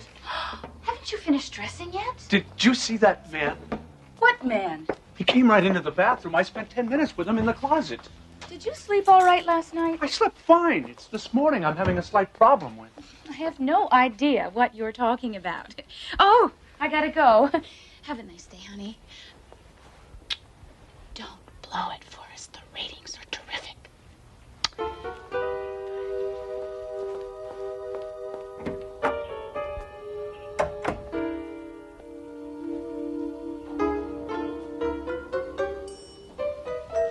Let's see. Gee, I think I left my car keys around here somewhere. I think I'll look for them.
Yes?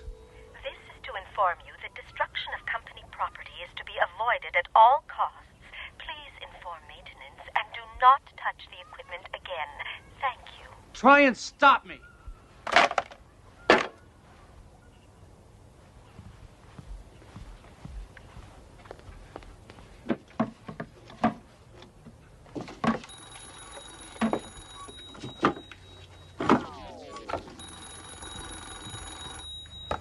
Hello.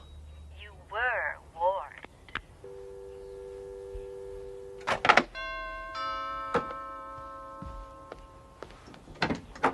Mr. Selig? Yes? You're to come with us, No, sir. hey, let me go. Where are you taking me? My coat. Come on, guy. I don't know who you are, but you can't do this to me. You should have told us sooner.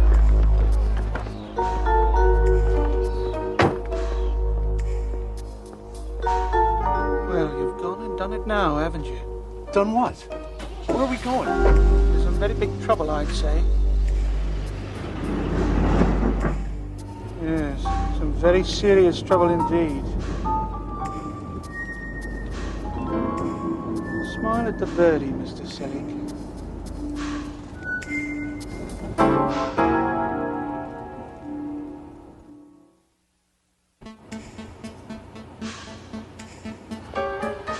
Who are they?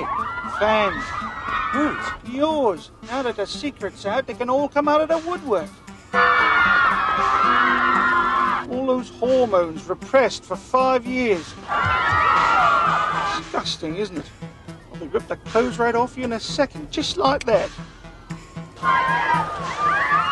You really think so?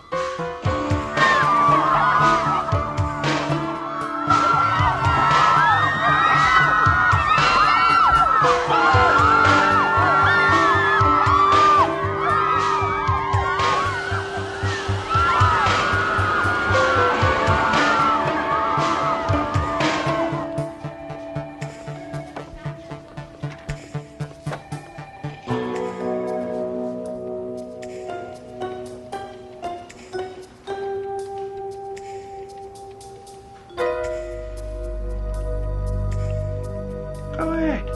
Try it.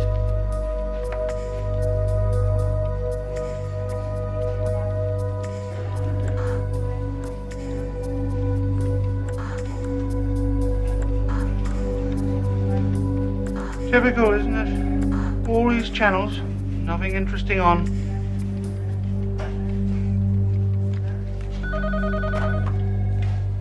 Yes.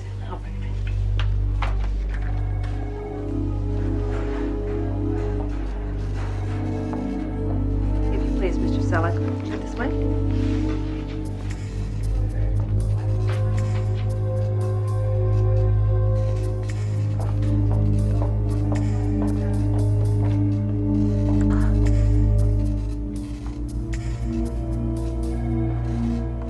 Ah, Mr. Selleck.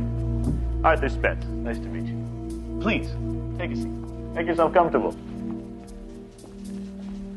Would you care for a cigar? Something to drink? No, thank you. Comfortable? Yes, thanks. Good. Good. Now then, Mr. Selleck. What the hell are you trying to do to us? What am I? What are you doing to me? To you? My dear Mr. Selleck, look around you. This is a multi-million-dollar business. When you first went on the air 5 years ago, we couldn't get $100 for a 30-second commercial. Now we're right up there. $100,000 for a 30-second spot. All of this was accomplished through long, hard hours of careful work. Now when we're just about to break even, now when we're just beginning to clear our deficits, you want to pull this? So you're the one who decided to do all this? Me? Oh, it wasn't me. Then who? Who decided you should pay taxes? Who decided you should get up at 8 to go to work instead of 10? Who decides what money you use, what fashions you wear? I don't know. Same guy. But you can't just put my life on television. I have rights. Oh, yeah? This is the Constitution of the United States and the Bill of Rights. Go ahead. You show me where it says in there that I can't put you on TV. That's a technicality. Ah, Mr. Selleck. Let's cut right through to the heart of the matter, shall we? During the past 5 years, you have become an institution on American television. People like you. I like you. Hell, I watch you play bridge every Friday night with the Clearsons. He cheats, by the way. We have a better view of his hand than you do. I always thought as much. No, wait a minute. I don't understand. Why me? What's so interesting about me? You know Marilyn Carstairs? The woman on all the TV game shows. Okay, you tell me. What was the last thing she actually did that made her famous? Can't come up with a thing, can you? Don't feel badly. Neither can anybody else. But she's on TV. You see, some people are famous just for being famous. You put their face on TV often enough, and before you know it, they become a celebrity. We took the same bet on you, and it paid off. There were down times. You have to expect that. Like when you lost your job 2 years ago. You know, at first the ratings went up. Everybody wanted to know what was going to happen. But when you stayed unemployed, the ratings went down. So we stepped in and arranged that job for you at Teldar. You did that? Of course. Mr. Selleck, you don't actually think that things happen by accident in this world. Haven't you ever noticed how sometimes things just seem to go your way? Something will happen and you'll find yourself saying, gosh, that was lucky, or gee, wasn't that a coincidence? That would be us, Mr. Selleck. We have a whole department that weeks after happy coincidences. How do you think you met Leslie? My wife? Hired by us. Though I suppose we'll have to find her a new spot now. If you persist in making a federal case out of this. There you have it, Mr. Selig. Thousands of jobs. People's livelihood, millions of dollars of income. It's all riding on you. Can't you just forget it? Go back to living your life just the way you did before. No, I can't. I want my privacy back. You have no right. As you wish. I'll have a car brought around to take you home.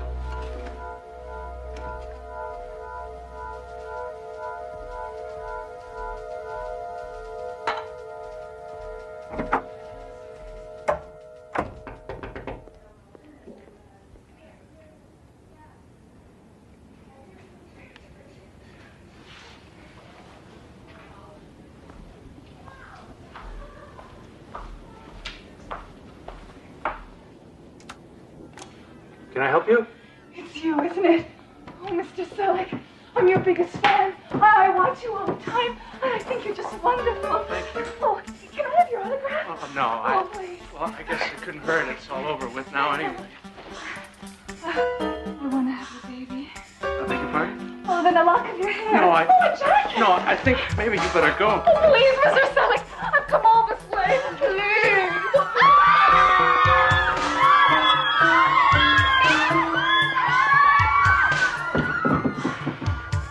I'm supposed to take you home.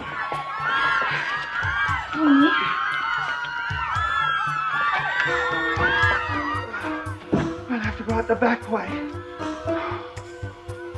And I want you to know I got sacked because of all this. 2 weeks' notice and out. Just as cold as you please. I'm sorry. I didn't mean to cause you any trouble. I wish there was something I could do. You just did. Come on.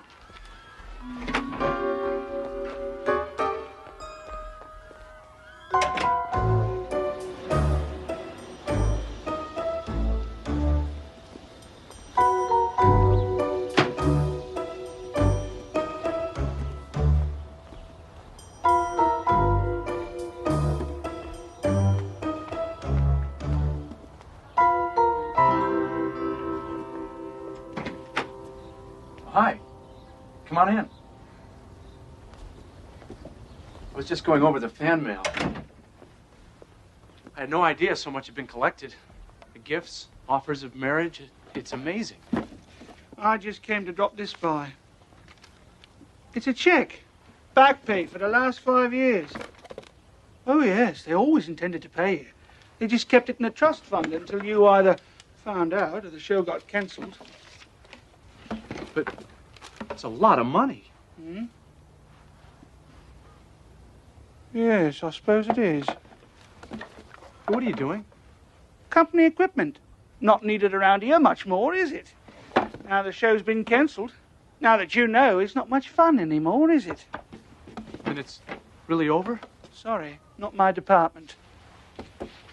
But the money, the women. You wanted your life back, just the way it was, right? Well, that's what you've got. And I hope you're satisfied. I'm sorry about your job. Yeah, well, that's the way it goes. Thanks, so. Guess that makes 2 of us. It's funny, I was just getting used to it. Yeah, well, not much can be done about it now, I suppose. No, I suppose not. Here. Come here.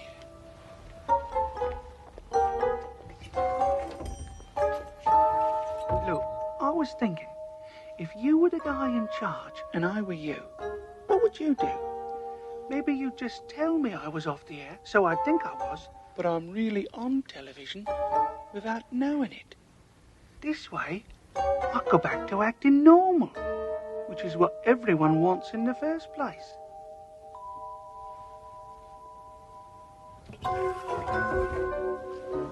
Well then, John, good luck. Break a leg, as they say.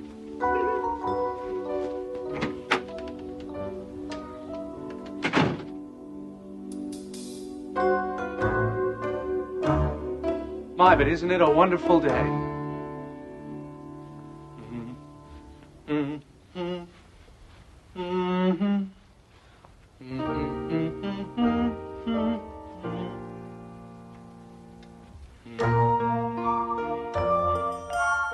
The next time you think people are talking about you behind your back, or a happy coincidence seems just a little too good to be true, check behind the bathroom mirror, or see if there are any channels missing from your TV. It just might be that John Selig's ratings have dropped, and you've become a star in the phosphor dot world of the Twilight Zone.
As certain as death and taxes, we are told the meek will definitely inherit the earth.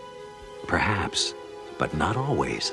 Consider, if you will, Mr. Archie Lochner, a well-known petty crook, sidebar 6-for-5er Shylock, registered coward, and owner of a yellow streak so vivid it could be slathered on a hot dog. Mr. Lochner was written out of the will when the meek were guaranteed their inheritance. And just now, he's trying to avoid another kind of payoff.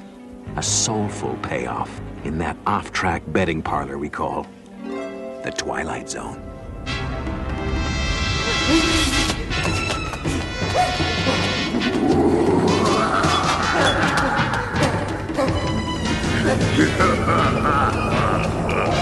Cease your flight, you four-flushing fistfire!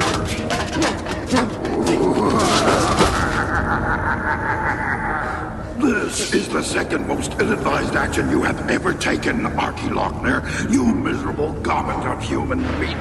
The first was trying to make a bargain that would outwit me. I'm 32,000 years old, you human virus. Even among my peers in the fourth canonic order of demons, I'm considered a truly ghastly dinner companion. Did I mention I enjoy sucking the marrow from the living bones of idiots like you? Whatever made you think you could outwit the magnificence of Volker? I still got 2 days. The contract ain't up for 2 days. Why is it you're tormenting me? Because I'm a demon, you imbecile. I don't send singing telegrams. I torment. It's what I do. That's why I'm called a demon instead of the Easter Bunny. 2 days? You made the deal. You don't bug me for 2 days. Bug you. Bug you. 2 days from now, I'll remember you mentioned bugs. Perhaps I'll turn you into one. A small, black, crawling bug, not unlike the kind I spear with a claw, crack like a nutshell, and feed to my serpent mate, Diptha. She loves to be bugged.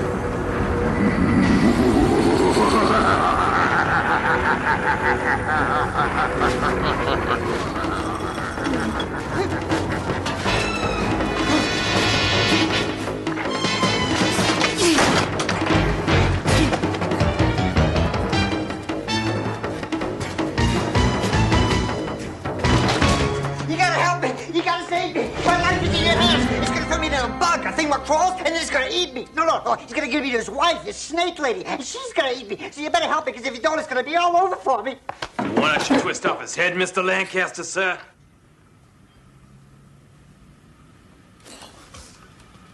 I perceive that you must be seriously deranged to burst in here unannounced, Archie, with half my boys looking for you. That is, unless you have secreted somewhere on your scrofulous body the $165,000, including today's interest at 750%, that you have owed me for 3 months, 3 weeks, and 4 days. You gotta protect me, Mr. Lancaster. I can do that, sir. I can twist off his head for you, Mr. Lancaster, sir. Sit, Bork. Nino, before we have Gus and Bork reduce him to his component parts for shipment, would you be interested in hearing his tale of woe? Calmly now, Archie. Tell us what seems to have unhinged you. The 165 G's I got loaned from you, Nino, I needed it because I had to make this kind of deal with this demon. This thing with big teeth, he calls himself Volkerps.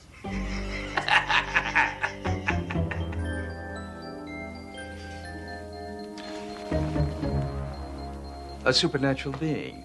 Yeah, you got it. A creature of Stygian darkness, a denizen of the nether reaches, a monster from some nameless plane of witchcraft and horror. Yeah, you got it. Bork, twist his head off.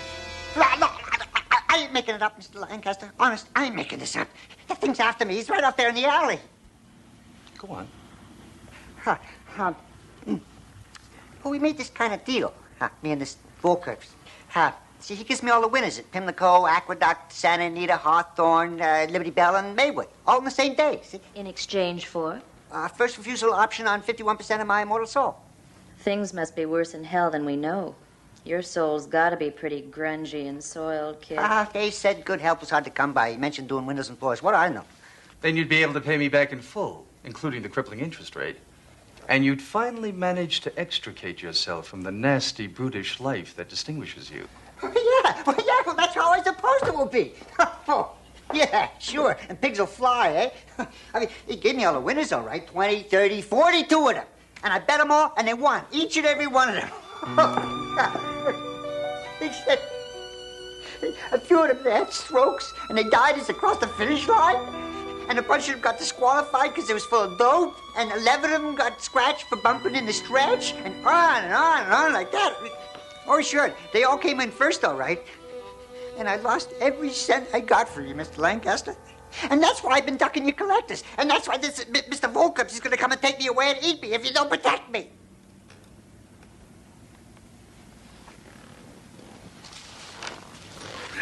Why should I bother, even allowing that this fantasy has a basis in fact? Well, $165,000 plus the interest for 4 months, including next week. Miss Thorne is my accountant, Archie. She makes a strong case for your continued existence, despite its truly distinguished wretchedness. Then you believe me? I believe that I believe you believe it. As the most powerful underworld figure in this great metropolis, I have managed to make cohesive sense of the rackets. Now I grow bored. Ennui fills my days and nights. Save for the joys of my association with Miss Thorne, of course. You've bought yourself a momentary reprieve through dint of sheer imagination, Archie. I won't have Gus and Bork dissect you. I will assist you. Already I feel heroic. Now tell me, how did you even go about locating a demon in these conservative climes? Well, this is woman I heard about. Supposed to have a strong in with the netherworld. I visited her a couple of times. She set it up. I think she gets a commission. I suggest we pay her a visit. Gus, the car, if you please. Try to hurry, dear. We have dinner with the mayor tonight.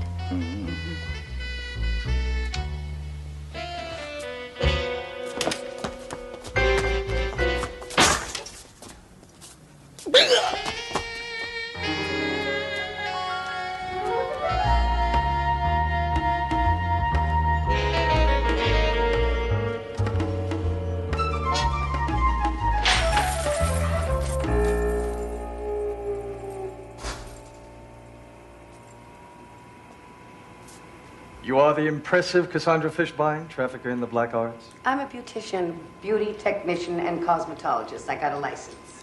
Miss Fishbein, my name is Nino Lancaster. I'm a business associate of Mr. Lochner here.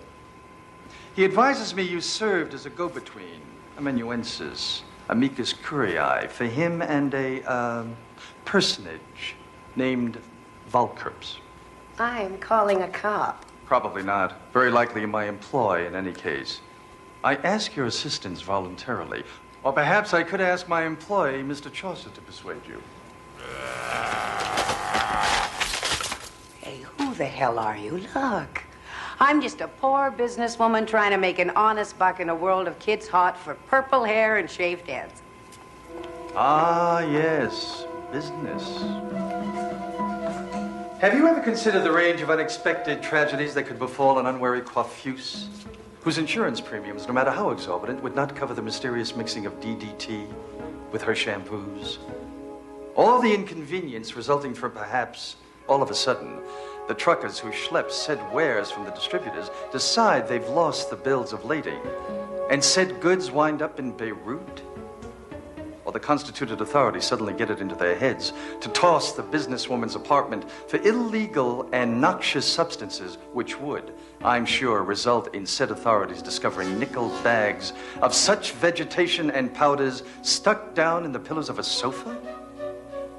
Pardon my complex syntax, but I imagine you get my drift. Well, yeah, I set it up for this guy, but I'm just sort of a clearinghouse for a select few demons and soul traders of a very high quality. There's this quota of souls they have to make each year just to stay in good with the boss, and I'm sort of a canvasser, a scout, to steer likely prospects. Excellent. Here, you will set up a meeting with Mr. Valkerps for us. When? Now. You're out of your mind. This Valkerps has a very ugly personality. He'd think I'd turn him. Are you trying to get me snuffed? Have you ever considered how cold and uncomfortable it is being hung upside down on a meat hook in a freezer?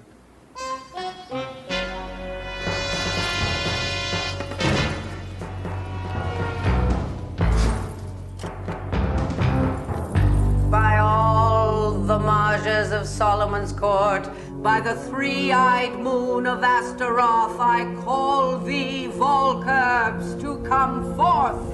Cassandra, I smell betrayal. No, honestly, they made me call you. Get him. Do it, almighty Valkerps. Waste him. First things first, Cassandra.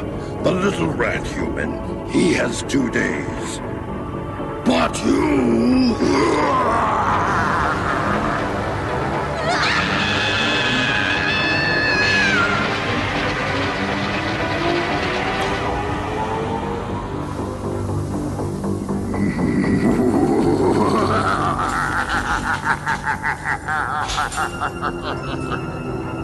Next.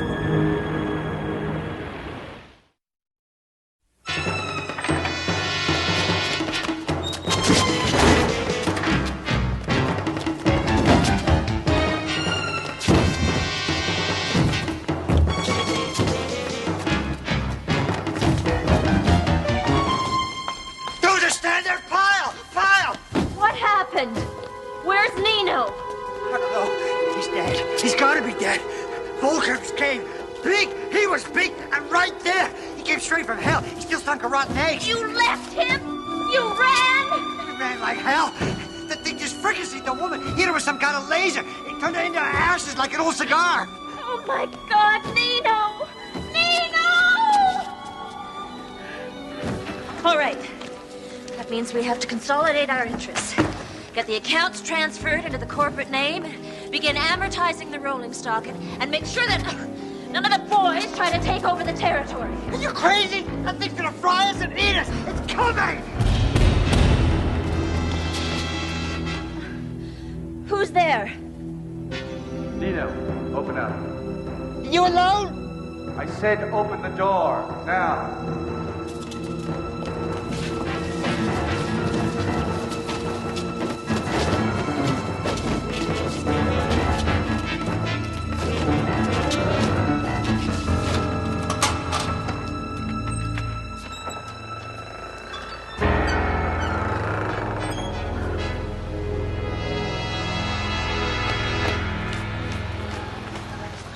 Now, honey, what happened?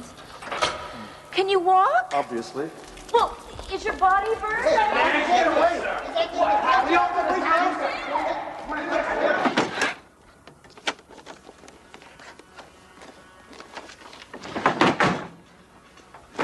This is going to be a little more difficult than I thought.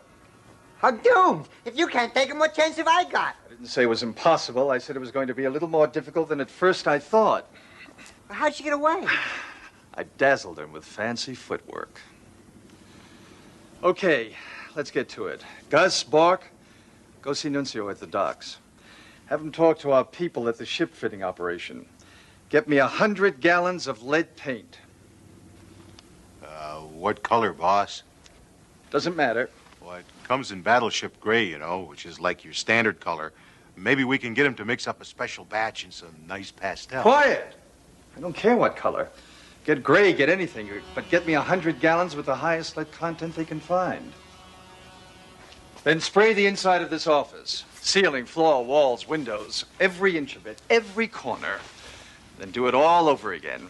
And when you're done, do it 10 times more. While they're getting the paint, you keep an eye on Archie. I've got a long trip ahead of me. Hey, wait a minute. You can't just go and leave me here. Where you going? Where's he going? Some things you don't want to know.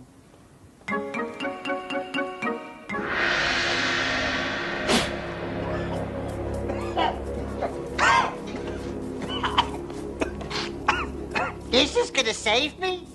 I am not at the pinnacle of my profession for nothing, Archie.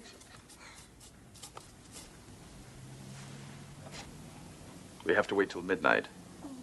He'll come at midnight. Anybody who wants to go, do it now. Not you, Archie.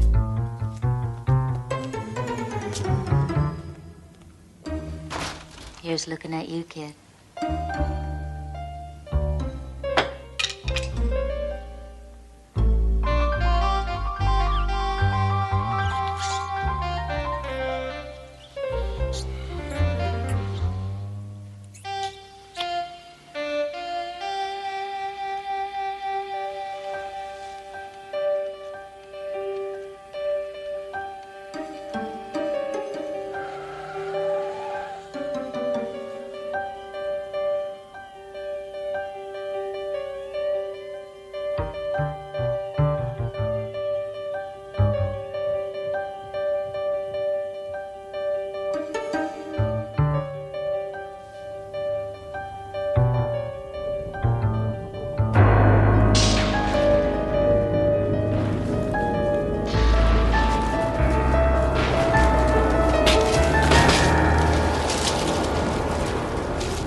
I thought you'd had enough! I'll give you one chance. What? Cancel the contract with Archie. Give him about $1 million to make up for what he lost at the track. Go slime back to your pit, and I won't kick the crap out of you.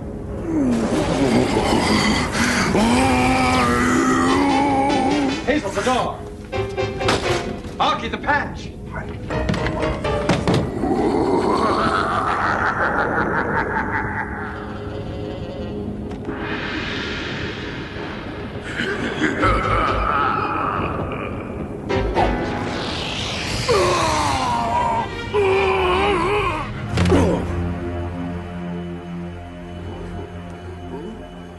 I'm bleeding. I'm actually losing pus, ichor, and lovely slime.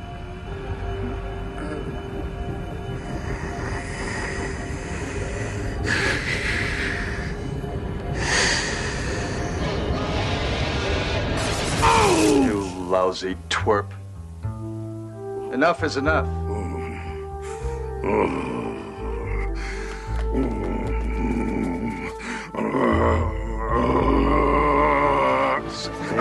Submit. I order you by the power of Asmodeus, Belphegor, Belial, and the Toad of Death, to suppress thyself. Submerge, submit, suppress. Get your miserable, ugly backside into the box, you twerp.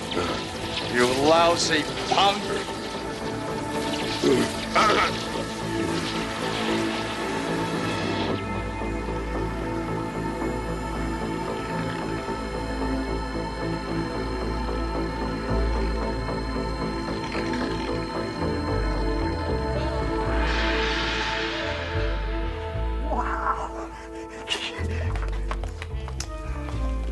I've had some small experience in these matters. Is that how you got away from him in the beauty shop? Mm-hmm. He got me a little, but he couldn't get me very much. I'll get you. I'll rend you. I'll savage you. I'll shred you. I'll suck your bones dry as death. Listen, punk. You think you're the first slug from hell, all puffed up with hot air, who ever tried to muscle in on my operation? If you're wondering how I beat you, look around in there. You're small potatoes. Papa? Papa, what are you doing in here? You idiot. Oh, I know I shouldn't have left the family business in your inept claws. You're a fool. Like father, like son. You saved me. You saved me. Yeah, I saved you. Now all you gotta do is make a deal with me. Business, Archie, is strictly business.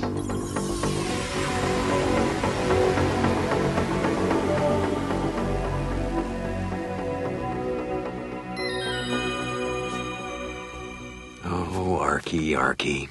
Poor Mr. Lochner. In that magical, mystical bookie parlor we call the Twilight Zone, there's an old, very old saying. Making a deal with a demon is seriously crazy.